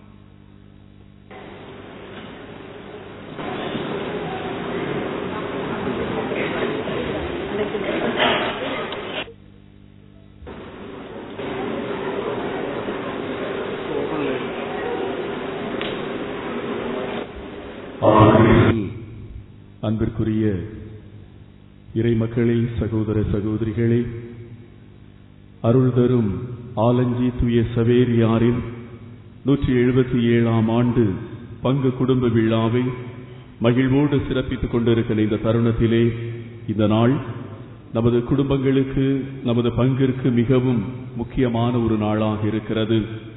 நமது அன்பு கண்மணிகள் 40 பேர் இந்த முதல் திருவிருந்து பெற்று மகிழ்ந்திருக்கிறார்கள். கடவுளை தங்களது உள்ளத்தில் தாங்கி இருக்கிறார்கள். இந்த மகிழ்ச்சியான தருணத்தில் இறைவனுக்கு நாம் நன்றி செலுத்துவோம். இன்று இத்திருப்பலிக்கு தலைமை தாங்கி இக்குழந்தைகளுக்கு முதல் திருவிருந்து வழங்கி இக்குழந்தைகளுக்காக, இக்குழந்தைகளின் பெற்றோர், ஞான பெற்றோருக்காக, நம் பங்கில் உள்ள அனைத்து குடும்பங்களுக்காகவும் மட்டுமல்லாது இந்த பலியில் பங்கெடுக்க வந்திருக்கின்ற உங்கள் அனைவருக்காகவும் இறைவேண்டல் செய்தவர்கள் நமது மண்ணின் மைந்தர் அருட்தந்தை குரூஸ் எரோனிமோஸ், நமது மறை மாவட்டத்தின் குருகுல முதல்வராக பணியாற்றி இறையியல் குரு மடத்திலே பேராசிரியராக பணிபுரிந்து ஏராளமான குருக்களை உருவாக்கியவர்கள். இன்று நமது மாவட்டத்திலே மிகச் சிறந்த அகத்தியர் முனி என்ற குழந்தைகள் நல மருத்துவமனையை மிக அருமையான ஒரு இயற்கை எழில் பொங்கும் இடத்திலே அமைத்து அப்பணியிலே தன்னை முழுமையாக இணைத்துக் கொண்டு வாழ்ந்து கொண்டிருக்கிறார்கள். வயதை கடந்த நட்பை பாராட்டுகின்றவர்கள். அவர்கள் எனக்கும் பேராசிரியராக இருந்தார்கள். அப்போது நமது மறை மாவட்டத்தில் அவர்கள் குருகுல முதல்வர், விசிட்டிங் புரொஃபஸராக எங்களுக்கு பாடம் நடத்துவதற்கு திருச்சிக்கு வருவார்கள். அப்போது ஏற்பட்ட நட்பு இன்று வரையிலும் இன்னும் ஆழமாகவே இருக்கிறது. அவர்கள் பேராசிரியர் மட்டுமல்ல, ஒரு சிறந்த நண்பரும் கூட. தந்தை அவர்கள் யோவான் நற்செய்தி, பவுலின் கடிதங்கள் பாடத்தை நடத்த ஆரம்பித்தால் 3 மணி நேரம் எந்த புத்தகத்தையும் பார்க்காமலே மிக அற்புதமாக இந்த பாடத்தை நடத்துவார்கள். அதில் ஒரு அதிசயம் என்னவென்றால், 1, 2, 3 ஆண்டு மாணவர்களை ஒரே வகுப்பில் ஒரு பெரிய அரங்கத்தில் வைத்து பாடம் நடத்துவார்கள். 9 மணிக்கு துவங்குகின்ற பாடம் 1 மணி வரையிலும் போய்கொண்டே இருக்கும். இத்தனை மணி நேரத்தில் இடையில் ஒரே இன்டர்வல் மட்டும் எங்களுக்கு கிடைக்கும். எந்த மாணவர்களும் தந்தையின் வகுப்பிற்கு வராமல் வேறு அலுவலுக்கு செல்லவே மாட்டார்கள்.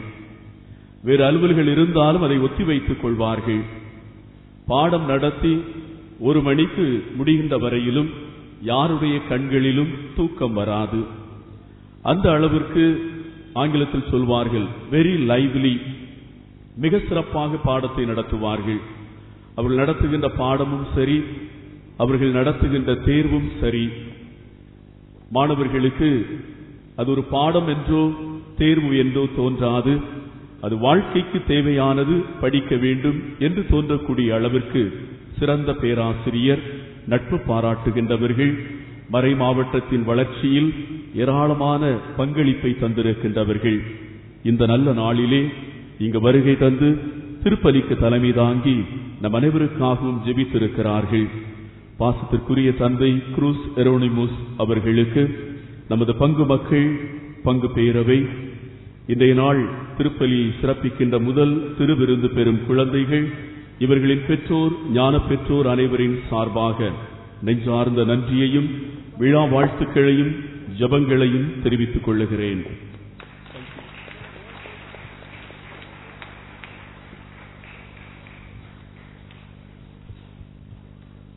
ஓங்கி ஒரு மழை அடித்தால் எப்படி இருக்கும், அவ்வாறு ஒரு அருமையான மறையுரையை இன்று நமக்கு தந்தவர்கள் நமது மண்ணின் மைந்தர் அருமை தம்பி காட்வின் செல்வ ஜஸ்டஸ். ஆலன் விளையில் பங்கு தந்தையாகவும் சென்ட் சேவியர்ஸ் நர்சிங் கல்லூரியின் பொருளாளராகவும் தனது பணியை மிக சிறப்பாக செய்து கொண்டிருக்கிறார்கள். இளம் வயது, துடிப்பான பணிகளில் தியாகம், ஆர்வம், ஈடுபாடு, செய்கின்ற செயல்களை வெகுவாக திட்டமிட்டு சிறப்பாக நேர்த்தியாக செய்யக்கூடிய பாங்கு, இவை அனைத்திற்கும் சொந்தக்காரராக நமது மண்ணின் மைந்தர் அருமை தம்பி காட்வின் செல்வ ஜஸ்டிஸ் திகழ்கின்றார். இந்த நல்ல நாளில் இங்கு வருகை தந்து முதல் திருவிருந்து பெறுகின்ற குழந்தைகள் தங்கள் வாழ்வில் கடைபிடிக்க வேண்டிய அருமையான நற்பண்புகளை, வாழ்வில் செயல்படுத்த வேண்டிய நற்குணங்களை மிக சிறப்பாக தனது முதல் திருவிருந்து அனுபவத்தில் இருந்தே அருமையாக சொன்னார்கள். அருமை தந்தை அவர்களுக்கு நமது பங்கு மக்கள், பங்கு பேரவை, முதல் திருவிருந்து பெறும் குழந்தைகள், அவர்களின் பெற்றோர்கள் அனைவரின் சார்பாக நெஞ்சார்ந்த நன்றியையும் விழா வாழ்த்துக்களையும் ஜபங்களையும் உரித்தாக்கிக் கொள்ளுகிறேன்.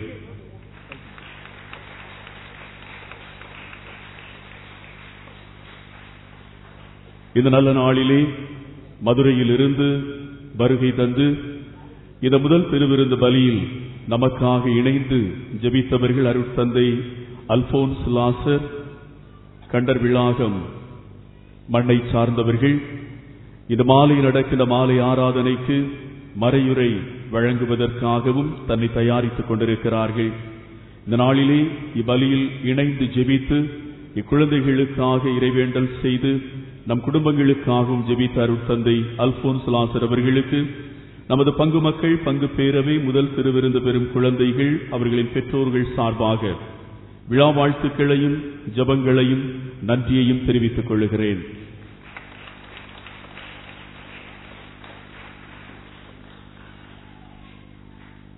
குழந்தைகளை தயாரிக்கிறது ரொம்ப கஷ்டமான விஷயம். உங்களுக்கு தெரியும், வீட்டில் பிள்ளைகிட்ட புக் எடுத்துட்டு ஒரு 5 நிமிஷம் உட்கார்ந்து படிங்கன்னா 5 நிமிஷத்துல 1000 இடம் மாறிட்டு இருப்பாங்க. இவர்கள் அனைவருக்கும் இறை அறிவை, மறை அறிவை ஊட்டுவதிலும், நற்பண்புகளை போதிப்பதிலும், நல்லொழுக்கத்தை கற்றுக் கொடுத்தலிலும் இந்த நாட்களிலே கடந்த 40 நாட்களாக அரும்பாடுபட்டு உழைத்தவர்கள் நமது கான்வென்டினுடைய மதர் சுப்பீரியர் அருட்சகோதரி லூர்தம்மாள் அவர்கள், அருட்சகோதரி அல்போன்ஸ் அம்மாள் அவர்கள்,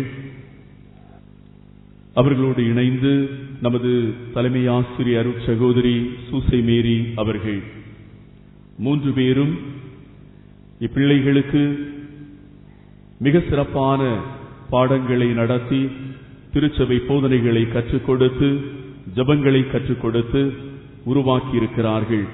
இந்த உருவாக்கத்தில் இவர்களுக்கு துணை நின்ற 2 மறைக்கல்வி ஆசிரியர்கள், இவர்கள் அனைவருக்கும் முதல் திருவிருந்து பெறும் குழந்தைகள் சார்பாகவும் இவர்களின் பெற்றோர்கள் சார்பாகவும் நெஞ்சார்ந்த நன்றியை, வாழ்த்துக்களை, பாராட்டுக்களை தெரிவித்துக் கொள்ளுகின்றேன்.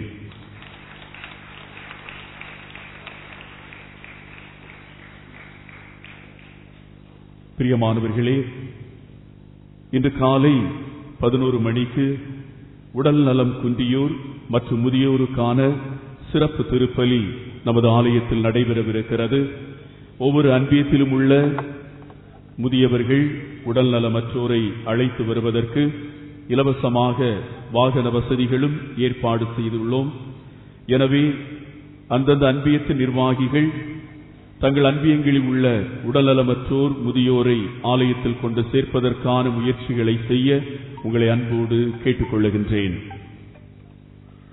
இன்று மாலை 6 மணிக்கு ஜெபமாலையும் அதனைத் தொடர்ந்து மாலை ஆராதனையும் நடைபெறும். இந்த நாள் மாலை ஆராதனையின் மைய சிந்தனை புனிதரின் பாதையில் நம் வாழ்வும் மகிழ்வும். இன்றைய நாளை சிறப்பிக்கின்றவர்கள் திருவழிபாட்டு குழு, பீடப்பூக்கள், பாடகர் குழு மற்றும் அருட்சகோதரிகள்.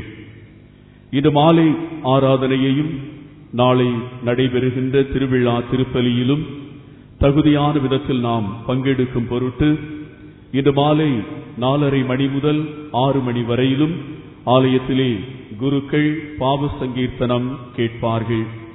எனவே விழா மகிழ்ச்சியில் இருந்தாலும் இந்த விழா நாட்களின் இறுதி 2 நாட்களையும் தகுதியான விதத்திலே கொண்டாடுவதற்கு நம்மை தயாரிக்கும் பொருட்டு அனைவரும் நல்ல பாவ சங்கீர்த்தனம் செய்து தயாரித்துக் கொள்ளும்படி உங்களை அன்போடு கேட்டுக் கொள்ளுகின்றேன். இறுதி ஆசீருக்காக எழுந்து நிற்போம்.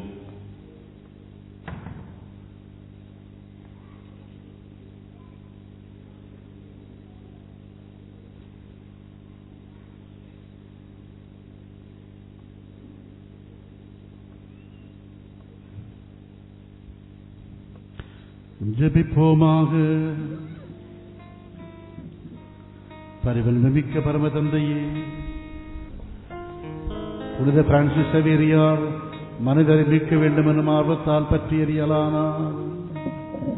அதே ஆர்வத்தை திருப்பதி உள்ளத்திலிருந்து உண்டி எழுப்புவதாக.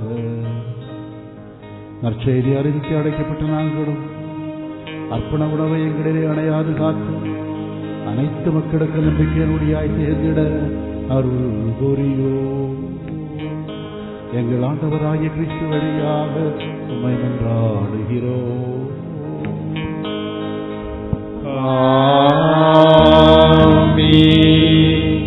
ஆண்டவர் உங்களோடு இருப்பாராக.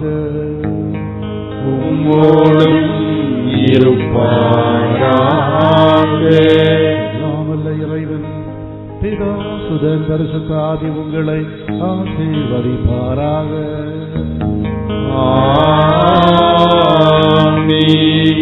சென்று வாருங்கள், திருப்பலி நிறைவேறிற்று.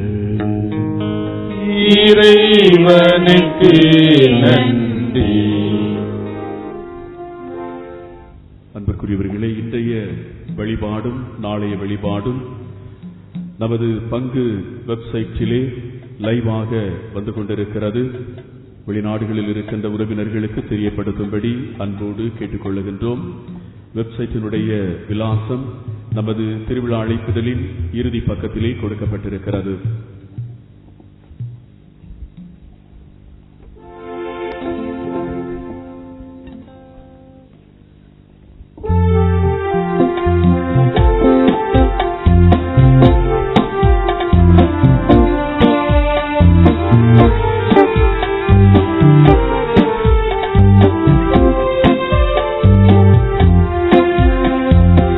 உலகமெல்லாம் எனக்காதாயம் என வாழ்ந்தவர் மகிழ்ந்ததில்லை.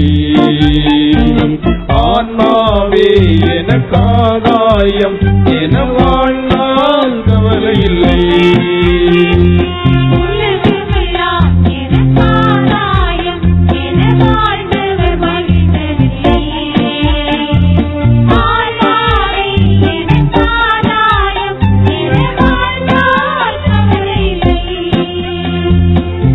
அழியும் செல்வம் சேர்ப்பதா, அழியா ஆன்மாவை காப்பதா,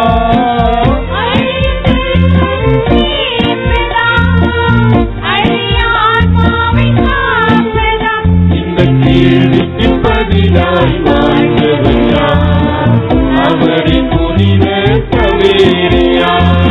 உலகமெல்லாம் எனக்காதாயம் என வாழ்ந்தவர் மகிழ்ந்ததில்லை.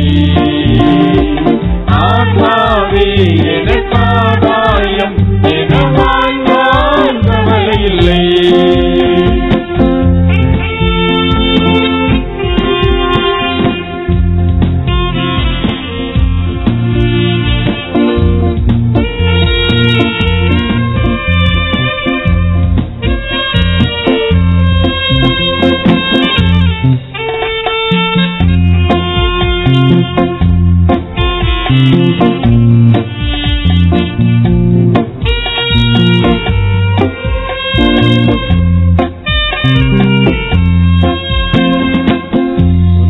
பொருளும் தேடுகிறோ, பட்டும் பதவி நாடுகிறோ.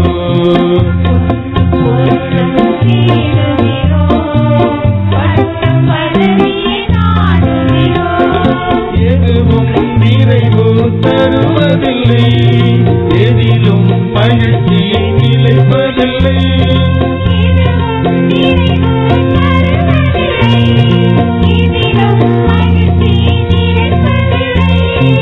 முடிவில்லாதது ஒன்றேதான், அழிவில்லாத ஆன்மாதான்.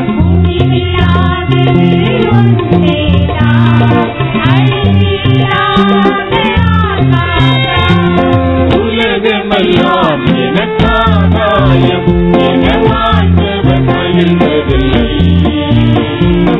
ஆன்மாவே எனக்காதாயம் என வாழ்ந்தால் கவலையில்லை.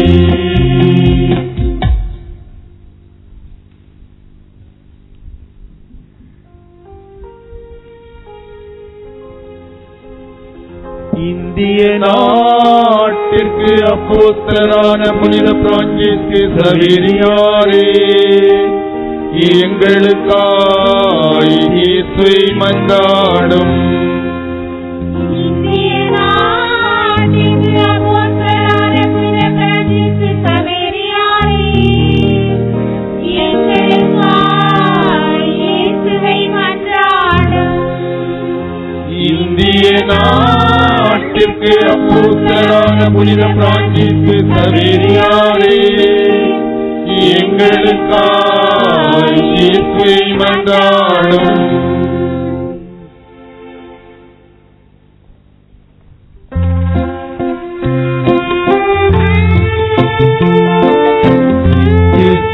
இயேசுவிற்குரிய பரிசுத்த நற்பெருமைக்கு பக்தியால் ஆராதனை எத்திசையும் புரிவோம்.